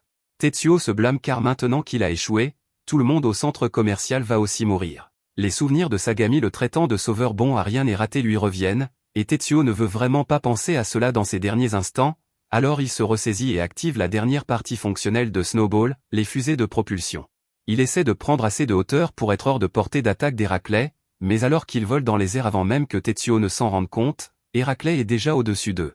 Il a dû voir clair dans le plan d'évasion de Tetsuo et a sauté au même moment où il décollait pour être au-dessus d'eux au moment où ils arrivent en l'air. Tetsuo fait une véritable crise de panique car il ne croit plus pouvoir vaincre ce keiju, et vaincre des keiju est la seule chose qu'il ait jamais su bien faire, donc s'il ne peut pas faire cela, alors autant être mort. Snowball voit que Tetsuo n'est pas en état de gérer la situation actuellement, alors il lui reprend les commandes et augmente la puissance des fusées pour intercepter la frappe d'Héraclès avant de se rediriger pour donner un coup de tête à Héraclès en plein sternum, l'étourdissant assez longtemps pour qu'il puisse s'échapper devant lui. Bien qu'Héraclès ait réussi à effleurer un peu Snowball. Pendant que Snowball s'éloigne en volant, il s'excuse auprès de Tetsuo d'avoir soudainement pris les commandes sans lui demander d'abord, et Tetsuo s'excuse auprès de Snowball car c'est de sa faute s'il a subi tant de dégâts.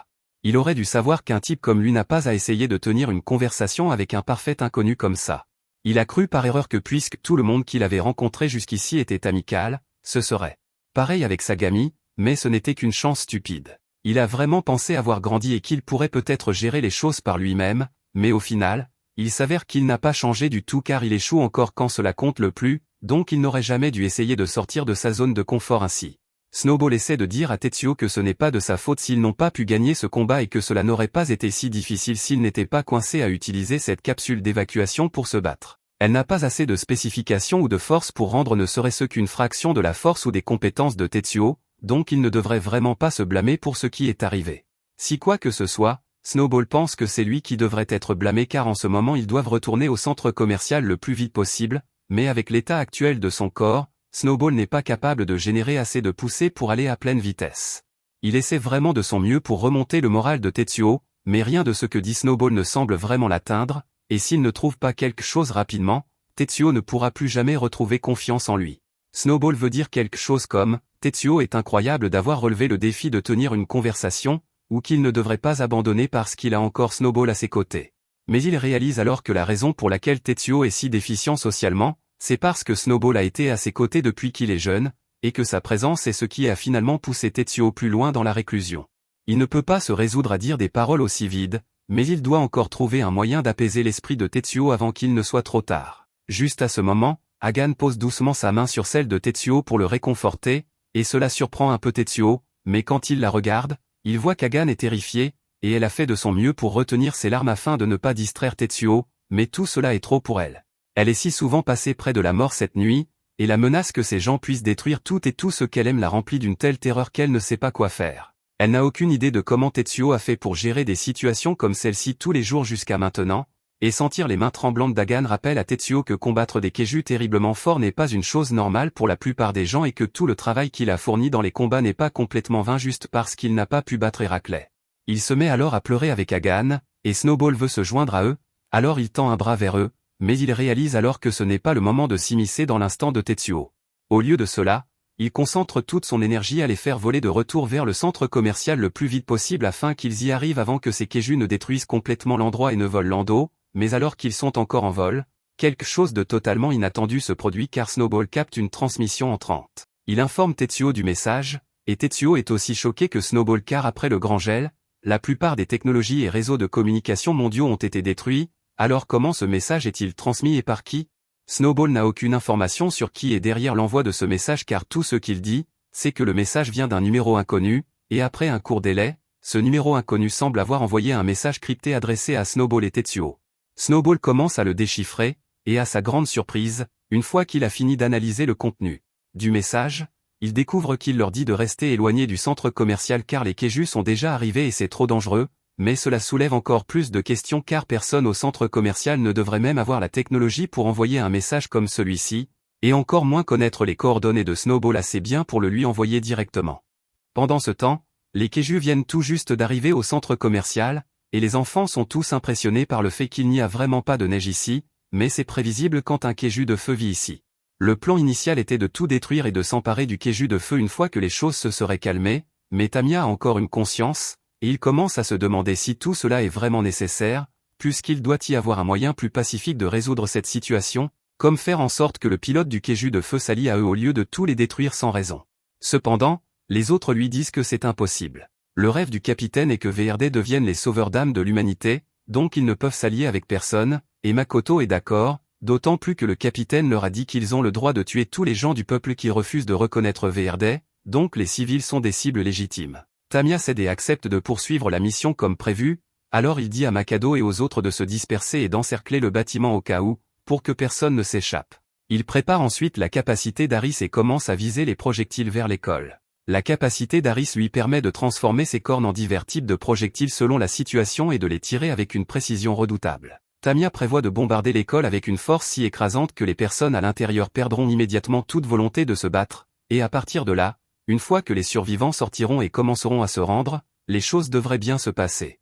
Il arme ses grenades pour qu'elles explosent, et une fois qu'elles sont toutes prêtes, il les lance directement sur le bâtiment de l'école, provoquant d'immenses explosions tout autour. Mais à sa grande surprise et à celle des autres, une fois la poussière retombée, le centre commercial est toujours debout, car ils ont activé un générateur de boucliers anti-Kaiju installé sur le toit. À l'intérieur, les ingénieurs du centre commercial se sont tous rassemblés dans la salle de contrôle pour commencer à prendre des contre-mesures contre les envahisseurs, et le patron est vraiment agacé, car utiliser autant la barrière va gaspiller énormément d'électricité, mais ils n'ont pas vraiment le choix. Pendant ce temps, Takimura essaie désespérément d'envoyer un message à Snowball pour savoir si Tetsuo et Hagan vont bien, et à son grand soulagement, il finit par réussir à les joindre. Pendant qu'il parle, le patron dit qu'il est temps de contre-attaquer contre l'ennemi, alors il devrait commencer à préparer les systèmes d'armement. Dehors, Tamiya reconnaît la barrière comme l'une des barrières anti-Kaiju K2 utilisées par RD avant le grand gel. Makoto ne comprend pas pourquoi un simple bâtiment scolaire posséderait une barrière de qualité militaire, mais Nayuda le traite d'idiot et explique que l'école n'avait pas cette barrière à l'origine. Au lieu de cela, elle a dû être ajoutée par certains des ingénieurs qui vivent ici en prévision d'une éventuelle attaque de Kaiju. Mais compte tenu de l'état actuel du monde, cela a dû leur prendre des siècles pour créer des défenses aussi solides, et Nayuda est impatient de voir ce qu'ils ont en réserve ici. L'arsenal du bâtiment se met bientôt en ligne, et plusieurs tourelles à missiles émergent du sol, toutes pointées directement vers les Kaiju. Sur un signal du patron, des dizaines de missiles sont tirés droit sur Tamiya. Mais même avec d'innombrables têtes chercheuses se dirigeant vers lui, Tamiya semble parfaitement calme, car il sait que quelque chose comme ça ne suffira pas à l'abattre. Il ordonne alors à Haro d'effectuer des manœuvres défensives, donc Haro divise ses cornes en dizaines de minuscules morceaux et les envoie voler droit sur les missiles, interceptant chacun d'eux avant même qu'ils ne puissent s'approcher de Tamiya. Sur les écrans, l'équipe du centre commercial Mishima voit que toutes leurs attaques de missiles ont échoué, et ils commencent à paniquer un peu, mais le patron leur dit de rester concentrés et de continuer à tirer, alors c'est exactement ce qu'ils font. Pendant ce temps, Nayuda commence à s'approcher du bâtiment par le haut et à griffer la barrière avec son Kaiju. Jusqu'à présent, la barrière a résisté à son assaut, mais chaque coup endommage considérablement l'intégrité de la barrière, donc elle ne pourra pas tenir encore longtemps. Ainsi, Il décide de le cibler à la place et commence à tirer sur Nayuda, mais son Keiju est beaucoup trop rapide et esquive les tirs avant d'être touché. Il fait de même avec les tirs de missiles qui suivent, et il s'amuse comme jamais, alors il leur dit de continuer à envoyer les missiles. Mais une fois qu'ils seront à court de munitions, ce sera fini pour eux. Et pendant que Nayuda était occupé à esquiver les missiles, les deux autres se sont blottis et cachés, car ils sont loin d'être assez rapides pour esquiver ainsi. Tout ce qui s'est passé jusqu'à présent est actuellement enregistré par un drone qui a survolé la zone tout ce temps, et il se trouve aussi qu'il a une vue sur Sagami et les membres restants de VRD alors qu'ils se dirigent vers ici. Otoshi dit à Sagami qu'une fois qu'ils auront franchi ces montagnes devant eux, ils ne seront plus très loin du centre commercial Mishima. Mais il remarque alors que Sagami semble très contrarié pour une raison quelconque. Juste à ce moment-là, Hercule s'arrête de bouger et tombe à genoux parce qu'il n'en peut plus, et c'est là que Sagami crie de frustration, car il n'arrive pas à croire que les choses tournent si mal pour lui. Hercule crache une grande quantité de sang, et Otoshi est surpris, car il ne pensait pas que l'attaque que Snowball avait portée ait pu faire autant de dégâts à Hercule. Mais il a vraiment l'erreur de combat pour le moment, et Sagami fait une véritable crise de colère, même si les autres y sont maintenant habitués. Otoshi dit à Yuma qu'une fois que Sagami aura fini sa crise, ils pourront continuer à se diriger vers le centre commercial Mishima. Il ne pense pas non plus qu'il y ait lieu de s'inquiéter pour Hercule, car des blessures comme celle-ci sont loin d'être mortelles pour un Keiju, et comme Hercule est plus résistant que le Keiju moyen, au lieu de 3 jours, il devrait être sur pied très vite. La caméra du drone se tourne ensuite vers Snowball, qui se dirige toujours vers le centre commercial, et il découvre que le drone qui les observe est en fait une des inventions de Takimura. C'est un drone de haute altitude avec une caméra haute définition qui peut être utilisé pour chercher des gens autour de la montagne, mais il n'a plus beaucoup d'autonomie pour le moment, donc il ne tiendra pas beaucoup plus longtemps. L'idée a été proposée à l'origine par Suzu, sa défunte épouse, alors il l'a fait développer comme un dernier souhait. La seule raison pour laquelle elle a eu cette idée était qu'elle s'inquiétait de voir Hagan toujours essayer de s'échapper du centre commercial seul dès qu'elle le pouvait, alors elle pensait qu'une machine capable de la chercher pourrait un jour être utile. Quand Takimura s'est réveillé et a trouvé la lettre de Hagan détaillant son besoin de vengeance, il a immédiatement allumé le drone et a commencé à la chercher partout, ce qui lui a permis de repérer Snowball au milieu de son combat contre Hercule. En même temps, il pouvait voir les autres Keiju se diriger tout droit vers le centre commercial, alors il a immédiatement alerté tout le monde pour qu'ils puissent évacuer et préparer les défenses. C'est la seule raison pour laquelle ils ont pu repousser la première attaque de Tamiya. Et il est sûr que ce n'est qu'une coïncidence si Hagan a choisi de chercher sa vengeance cette nuit précise.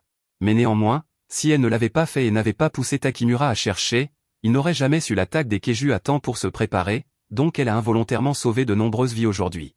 Et Hagan est simplement contente de savoir que son père va toujours bien. Snowball demande à Takimura s'il est sûr qu'il ne veut pas qu'il se dirige vers le centre commercial Mishima, et il leur assure qu'ils pourront tenir le fort seuls pour l'instant. De plus, ils ont toujours ce tunnel profond souterrain comme point d'évacuation, donc la plupart des autres du centre commercial sont déjà à une distance sûre à ce stade. Maintenant, tout ce dont il a besoin, c'est que Tetsuo, Hagan et Snowball se dirigent également vers le point d'évacuation. Tetsuo suppose que cela doit signifier qu'il y a des ennemis attaquant les évacués que Takimura veut qu'il gère, mais Takimura dit qu'il veut juste que Tetsuo évacue avec les autres. Après tout, il ne peut pas continuer à se battre beaucoup plus longtemps après tous les dégâts qu'il a déjà subis, sans parler du fait que Tetsuo a l'air d'avoir pleuré sans s'arrêter tellement tout cela a été effrayant pour lui. Techniquement, Tetsuo a beaucoup pleuré, mais Snowball précise que ce n'était pas parce qu'il avait peur du combat, c'est parce que Sagami a insulté son existence même, et rien que d'y penser, Tetsuo a les larmes aux yeux à nouveau. Takimura est un peu surpris que quelques insultes aient suffi à faire pleurer Tetsuo, alors qu'il est parfaitement à l'aise avec les combats à mort, mais ce n'est pas vraiment important pour le moment. Alors le patron dit simplement à Tetsuo et aux autres de se dépêcher d'évacuer, car ils peuvent gérer les choses ici tout seuls. Takimura coupe ensuite la ligne de communication et se tourne vers le patron, lui demandant si c'est vraiment la première fois qu'elle parle à Tetsuo, car elle avait l'air assez énervée tout à l'heure. Elle a déjà travaillé pour RD2, donc elle l'a peut-être déjà rencontré, mais elle refuse de répondre à cette question et demande plutôt comment se passe l'évacuation. On l'informe qu'environ 90% des personnes ont réussi à sortir, mais elles sont encore en transit vers le point d'évacuation, donc on ne dirait pas qu'elles arriveront à temps. Pour aggraver les choses, Takimura signale qu'ils sont presque à court d'énergie, donc la barrière ne tiendra plus longtemps. Quelques minutes plus tard, la barrière finit par s'éteindre, et dès qu'elle est désactivée, Nayuda et son Keiju attrapent le bâtiment et arrachent le générateur de barrière. Le patron dit qu'ils ont dû utiliser toute l'électricité générée par la chaleur de l'Ando au cours de nombreuses années, et maintenant tout est parti, donc ils n'ont plus rien pour se battre. Nayuda est déçu d'entendre cela, car il espérait jouer un peu plus longtemps, mais il lui dit qu'ils ont plutôt bien fait de tenir aussi longtemps contre leur assaut. Il estime que ce serait dommage de les tuer simplement alors qu'ils sont si talentueux, alors pour l'instant, ils décident de les garder comme otages pendant que Rico creuse pour chercher Lando, puisqu'ils savent qu'il est sous l'école quelque part. Cependant, malgré la situation désespérée, le patron n'a pas l'air effrayé du tout, car elle sait qu'ils ont encore un atout dans leur manche. À bonne distance, les amis d'Ao paniquent près du camion qu'ils viennent de jeter dans un fossé il y a quelques minutes, et ils n'arrivent pas à croire à quel point le timing est mauvais, car ils viennent de recevoir un message de Takimura leur disant que le centre commercial est actuellement attaqué. Mais avec le camion coincé, il n'y a aucun moyen de le sortir à temps pour retourner au centre commercial. Cependant, Ao refuse de laisser détruire sa maison, donc dès qu'elle a appris qu'elle était attaquée, elle a pris ses jambes à son cou pour retourner au centre commercial. Après avoir acquis ses pouvoirs, son corps est devenu plusieurs fois plus fort que celui d'un humain normal, donc elle est capable de courir extrêmement vite. Elle se blâme d'être absente du centre commercial à un moment aussi critique parce qu'elle voulait flâner et explorer, d'autant plus qu'elle avait juré de protéger tout le monde avec ses pouvoirs. Et elle espère seulement que tout le monde là-bas est encore vivant d'une manière ou d'une autre. Quand Ao arrive finalement au centre commercial, elle saute dans les airs et appelle Lando à se lever et à l'aider à se battre. Dans les tunnels, alors que Rico s'approche de la chambre de Lando, elle sent soudain l'air devenir extrêmement chaud. Avant même d'avoir le temps de réagir, elle est déjà engloutie par les flammes du Lando maintenant réveillé. Maintenant que Lando et Ao sont ensemble, ils vont faire tout leur possible pour arrêter l'invasion. Nayuda n'est pas trop inquiet d'elle au début, car il n'y a aucun moyen qu'elle puisse attaquer alors qu'il tient ses amis ici en otage. Mais quand il se retourne, il réalise que Takimura et les autres de la salle de contrôle sont déjà partis depuis longtemps. Il n'avait pas vraiment prévu cela, mais il ne pense toujours pas qu'Ao et Lando représentent une grande menace, car même avec Rico hors jeu, c'est toujours un combat de Keiju 3 contre 1. Alors qu'Ao chasse Nayuda loin du bâtiment, Takimura et les autres sortent de leur cachette et diffusent les images des drones pour voir ce qui se passe. Ao est toujours extrêmement furieuse que ces gens aient osé attaquer une colonie humaine, mais Tamiya et Nayuda se moquent de sa colère car ils pensent toujours que leurs chances de gagner ici sont très élevées. Tamiya vise Ao et tire 2 coups qui effleurent à peine les ailes de Lando. Les tirs n'ont causé aucun dégât, mais Ao comprend qu'avoir un tireur d'élite au sol va être problématique, alors elle prévoit de faire quelque chose contre Tamiya, mais avant qu'elle ne puisse agir, Nayuda s'approche d'elle par derrière et frappe Lando au sol avec son poing en marteau. Après avoir touché la glace, il commence à s'enfoncer car la chaleur de Lando la fait fondre, et les autres pensent que ce sera une victoire facile puisqu'Ao n'a pas encore réussi à opposer beaucoup de résistance, mais Tamiya leur dit de rester concentrés car la mission n'est pas encore terminée. Ils doivent encore capturer Lando et le ramener avec eux pour accomplir leur mission. Bien sûr, les habitants de cet endroit ne tiendront pas longtemps sans leur source de chaleur, mais ce n'est pas vraiment leur problème, donc ils s'en moquent. Après tout, la seule chose qui les préoccupe, c'est de faire de VRD le sauveur du monde. Quand la chef entend le nom VRD, elle se souvient soudainement avoir entendu des rumeurs à leur sujet pendant son séjour à RD. C'était une unité dirigée par un homme nommé Sagami, et bien que Sagami fût un bon soldat sur le papier et ait été beaucoup promu, elle a commencé à remarquer que chaque fois que Sagami était promu, beaucoup de ses concurrents ou supérieurs finissaient par avoir des accidents malheureux. Finalement, des rumeurs ont commencé à circuler selon lesquelles Sagami avait pour objectif d'éliminer Tetsuo ensuite, et au même moment, la faction anti-Yabizi au sein de la force s'était agrandie, gagnant du momentum dans l'ombre. Peu de temps après, le projet VRD de Sagami fut approuvé, et on lui donna carte blanche pour utiliser autant d'enfants qu'il le voulait pour son projet. De plus, il pouvait vivre son fantasme de devenir le sauveur du monde, et un fou furieux comme ça va certainement poser problème. Pendant ce temps, Ao et Lando sont au fond du trou dans la glace, et alors qu'Ao se remet sur pied, elle se plaint de l'injustice de la situation. C'est un combat de 3 contre 1 pour l'instant, sans compter les Keiju qui se rapprochent de cet endroit, mais elle n'a pas d'autre choix que de gérer cela seule. Ce sera bien plus difficile de gagner si Sagami arrive, donc elle doit éliminer ces 3 le plus tôt possible pour réduire l'opposition, et si c'est ce qu'il faut pour tous les protéger, alors c'est ce qu'elle va faire. Juste à ce moment, une énorme colonne de feu jaillit de la glace, et les 3 pensent que cela signifie qu'Ao est sur le point de refaire surface, donc Tamiya vise le trou en préparation, mais il s'avère que ce n'était qu'un leurre, et Ao fait vraiment fondre la glace pour passer sous Makoto. Nayuda avertit Makoto qu'Ao se dirige vers lui, mais il ne peut pas la voir sous la glace, donc il ne sait pas où attaquer. Heureusement pour lui, il n'a pas besoin de savoir où attaquer car la capacité de son Keiju lui permet de créer d'énormes nuages de fumée, puis d'utiliser cette fumée pour créer un puissant champ gravitationnel en dessous. Le champ gravitationnel exerce un poids énorme sur Ao et Lando, mais elle parvient quand même à passer sous le Keiju de Makoto et à le poignarder avec des flammes pour l'éliminer. Un de moins, donc Ao se déplace immédiatement pour poursuivre Tamiya, et elle est si rapide qu'elle le prend par surprise. Avant qu'il ne s'en rende compte, lui et son Keiju sont engloutis par les flammes, donc Nayuda est maintenant le seul restant. Pendant ce temps, Tetsuo et Hagan viennent d'arriver dans le bunker où ils retrouvent toutes les autres personnes qui y ont évacué. Ils aperçoivent bientôt les amis de Takamura avec Joji, et Hagan est extrêmement soulagé de voir que son petit frère va bien. Les gars proposent d'aller leur chercher des sacs de couchage et des rations pour qu'ils puissent s'installer, mais avant de partir, ils disent à Tetsuo qu'ils ont appris qu'il s'était battu pour eux plus tôt, et ils veulent qu'ils sachent qu'ils lui en sont très reconnaissants.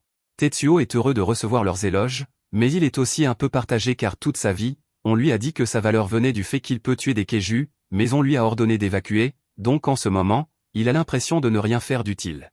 Il décide de commencer à réfléchir aux dangers potentiels à surveiller, et c'est alors qu'il remarque que le plafond de glace ici est assez mince, donc si les gars de VRD venaient les chercher, ils pourraient entrer ici assez facilement.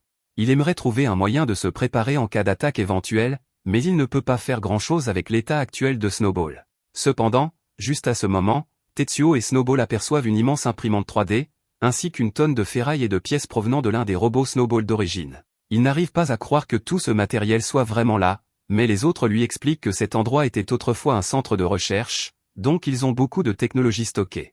Cependant, cela ne leur sert pas à grand-chose car ils n'ont pas l'électricité nécessaire pour utiliser l'équipement, et cette imprimante 3D est la pire de toutes car elle consomme tellement d'électricité que la dernière fois qu'ils ont pu l'utiliser, c'était lors de la construction initiale des défenses du centre commercial. Tetsuo pense qu'il peut l'utiliser pour réparer Snowball afin qu'il puisse combattre à nouveau, mais il reste le problème majeur de trouver un moyen d'alimenter cette machine. Snowball envisage d'utiliser son cœur énergétique pour faire fonctionner l'imprimante, mais cela épuiserait probablement complètement ses réserves d'énergie, ce qui annulerait tout l'intérêt de le réparer, mais alors que tout semble désespéré, un des habitants du centre commercial passe en tenant l'un des vélos générateurs qu'ils utilisaient pour produire de l'énergie là-bas, et cela leur donne une idée. Ils rassemblent tous les vélos générateurs à un endroit et sollicitent l'aide d'autant de personnes valides que possible pour pédaler afin de générer assez d'énergie pour faire fonctionner l'imprimante, et grâce à leurs efforts combinés, il semble que l'imprimante fonctionne à nouveau, donc Snowball sera comme neuf en un rien de temps. Pendant ce temps, à l'extérieur, avec 2 des kaijus ennemis déjà éliminés, les choses semblent bien se passer pour Ao, mais elle n'a pas encore affronté Nayuda, et pendant qu'elle ne faisait pas attention, il s'approche d'elle par surprise et donne un coup de pied à Lando, le projetant vers le centre commercial. Lando parvient à retrouver son équilibre avant de s'écraser contre le centre commercial, mais alors, Nayuda atterrit devant eux, et c'est apparemment la situation exacte qu'il espérait. Maintenant que tous deux sont au sol, il n'a plus besoin de s'inquiéter de voler, il peut donc activer la posture de prédation d'Harry. Harry a 2 formes en tant que kaiju. L'une est une forme plus faible et plus légère qui lui permet de voler, et l'autre est une forme beaucoup plus massive qui lui confère une force accrue et une capacité de combat supérieure. Nayuda est certain que comme cela, il n'y a aucun moyen que Lando et Ao puissent le battre au corps à corps car les flammes de Lando ne pourront pas brûler tous les muscles d'Harry assez vite avant qu'ils ne les atteignent. Cependant, Nayuda a commis une grave erreur de calcul. Lando ne produit pas simplement des flammes. Il a la capacité de manipuler un type unique d'énergie thermique, et en rassemblant cette énergie dans une zone suffisamment petite, il peut considérablement augmenter sa puissance, donc quand Ao lance finalement la boule d'énergie, elle traverse immédiatement le corps d'Harry sans difficulté, le tuant sur le coup. Avec cela, Ao a officiellement vaincu tous les kaijus ennemis présents, mais alors qu'elle s'apprête à célébrer sa victoire, une lumière apparaît derrière elle car Sagami et son équipe viennent d'arriver, et il a fait téléporter Otoshi juste derrière Ao. Sagami ordonne alors à Hercule de trancher Lando, infligeant une profonde coupure le long de son aile, ce qui envoie également une douleur aiguë dans le bras d'Ao. Sagami avertit également Hercule de ne pas aller trop loin car ils ont besoin de Lando vivant, et il ne voudrait pas accidentellement le tuer en lui transperçant le cœur. Lando refuse de se laisser capturer, alors il se libère de l'épée d'Hercule et exécute une pirouette enflammée pour tenter de repousser Hercule, mais Hercule esquive simplement son attaque et frappe Lando au visage. Lando et Ao réalisent qu'ils seraient en grand désavantage au corps à corps, alors ils essaient de prendre de la distance pour lancer des boules de feu sur Hercule. Même si les boules de feu ne suffisent pas à abattre Hercule immédiatement, Lando pense qu'elles devraient effrayer suffisamment Sagami pour qu'il batte en retraite. Cependant, après que l'explosion de feu s'est atténuée, Hercule reste debout, complètement indemne, et Sagami est également parfaitement en sécurité car Otoshi l'a téléporté dans la bouche d'Hercule pour le protéger des flammes. À l'intérieur, Sagami n'a pas à s'inquiéter du tout d'être brûlé, et Hercule est bien trop résistant pour que les flammes de Lando aient le moindre effet sur lui, donc Sagami ne peut pas perdre maintenant. Hercule transperce alors à nouveau Lando et commence à le frapper ainsi qu'Ao, et tout espoir semble perdu car jusqu'à présent, Sagami a eu une réponse à tout ce qu'Ao et Lando lui ont lancé. Lando essaie de dire à Ao d'utiliser à nouveau la boule de feu concentrée car elle pourrait traverser la peau d'Hercule, mais d'une manière ou d'une autre, Sagami est capable de répéter exactement ce qu'il pensait, et il refuse de leur donner la moindre chance de se rétablir, alors il les frappe encore plus fort qu'avant. Ao et Lando ne comprennent pas comment Sagami a pu savoir ce qu'il pensait, mais il l'a clairement fait, et maintenant qu'ils sont complètement impuissants, Sagami assomme Lando et attrape Ao. Il ne veut pas la laisser mourir si facilement car il veut la faire souffrir pour avoir éliminé ses subordonnés. Maintenant que la bataille est presque terminée, Otoshi se téléporte vers Sagami pour le féliciter pour cette grande victoire, car maintenant le Keiju de flamme est à eux, et ils pourront enfin l'utiliser pour vaincre ce Keiju humanoïde et sauver le monde. Ao pense que c'est une blague macabre que Sagami dise vouloir sauver le monde alors qu'il est un tel méchant, et en repensant à tout ce qu'il a fait pour atteindre son objectif de dépasser Tetsuo, il trouve difficile de réfuter sa déclaration. C'est un psychopathe, pas un délirant, donc il admet qu'il est effectivement assez malveillant, mais il n'y voit rien de mal car il ne peut pas se permettre d'être difficile sur les méthodes qu'il utilise. Juste à ce moment, la joue de Sagami est effleurée par une balle de la chef, et elle dit qu'elle aurait tout à fait pu le tuer à l'instant, mais sa visée est mauvaise car elle est bien trop âgée pour ce genre de choses. Elle essaie de tirer à nouveau, mais maintenant que Sagami sait qu'elle le vise, il fait arrêter les tirs par Otoshi. Il ne veut plus laisser personne se mettre en travers de ses plans, alors il dit à Otoshi de les tuer immédiatement, et c'est exactement ce qu'il s'apprête à faire avec son Keiju, mais juste avant qu'il ne soit dévoré, Tetsuo et Snowball atterrissent juste à temps pour écraser sa tête contre le sol. Les réparations de Snowball sont enfin terminées, donc il devrait pouvoir combattre bien mieux que la dernière fois, mais Snowball demande à Tetsuo s'il est vraiment sûr de vouloir faire ça après ce qui s'est passé la dernière fois. Tetsuo admet que ce que Sagami a dit l'a vraiment blessé, mais il est aussi conscient que la plupart des gens ne sont pas comme Sagami, et s'il se renferme à cause d'un seul incident, alors il ne pourra jamais se faire d'amis, donc il veut l'affronter à nouveau. Sagami est surpris que Tetsuo ait réellement réussi à réparer Snowball, mais il est reconnaissant que Tetsuo soit revenu car maintenant il a une chance de le tuer de ses propres mains. Cependant, cela pourrait ne pas être aussi facile que Sagami le pense car la ferraille utilisée pour les réparations était de très bonne qualité, donc en plus de son bras amélioré, Tetsuo a également créé une arme pour lui-même, ce qui signifie qu'il devrait pouvoir combattre beaucoup plus efficacement maintenant. Tetsuo est plus en colère qu'il ne l'a jamais été, et c'est une première pour lui parce qu'il n'a jamais ressenti d'émotion pareille. Du coup, Snowball est un peu inquiet qu'il puisse se laisser emporter. Les autres ont réussi à atteindre le toit du centre commercial, et Takamura est sûr que Tetsuo peut battre Sagami maintenant, mais le patron lui dit que ce n'est pas encore garanti car ses réparations n'ont pas l'air très solides. Ils devront espérer qu'elles tiennent jusqu'à ce que Tetsuo batte Sagami. Les gens en bas dans la planque ont réussi à capter l'image grâce au drone, et ils sont aussi inquiets que les réparations ne tiennent pas, puisqu'ils ont en gros juste fixé des pièces du tas de ferraille sur Snowball, surtout Hagan, qui prie pour que Tetsuo et Snowball s'en sortent vivants. Sagami est extrêmement jaloux de Tetsuo en ce moment, car revenir au combat après des réparations, c'est typiquement le comportement d'un sauveur, mais il ne pense pas que ce tas de ferraille soit suffisant pour le battre. Cependant, Hercule n'est pas encore complètement remis de la raclée qu'il a prise plus tôt, et il a déjà fort à faire avec Lando et Ao pour l'instant, donc affronter Tetsuo dans son état actuel ne sera pas vraiment facile. Ainsi, il décide de faire une retraite stratégique pour d'abord gagner un terrain plus élevé. Une fois Sagami en haut, il trouve Yuma avec les 4 qui ont été vaincus par Ao, et heureusement, ils sont tous encore en vie. Leurs vêtements ont été brûlés, et le choc dû à la rupture de leur lien Keiju quand le Keiju a été consumé par le feu les a assommés, mais à part ça, ils vont bien. Sagami est content de l'apprendre, alors il demande à Yuma si elle a toujours son arme sur elle, et Yuma lui dit fièrement qu'elle est toujours armée, comme il le lui a appris. Dans ce cas, Sagami lui confie Otoshi et les autres et dit qu'il la laisse responsable pour l'instant, mais que cette arme ne suffira probablement pas à arrêter Ao si elle reprend conscience. Donc par précaution, Sagami lui casse d'abord quelques os.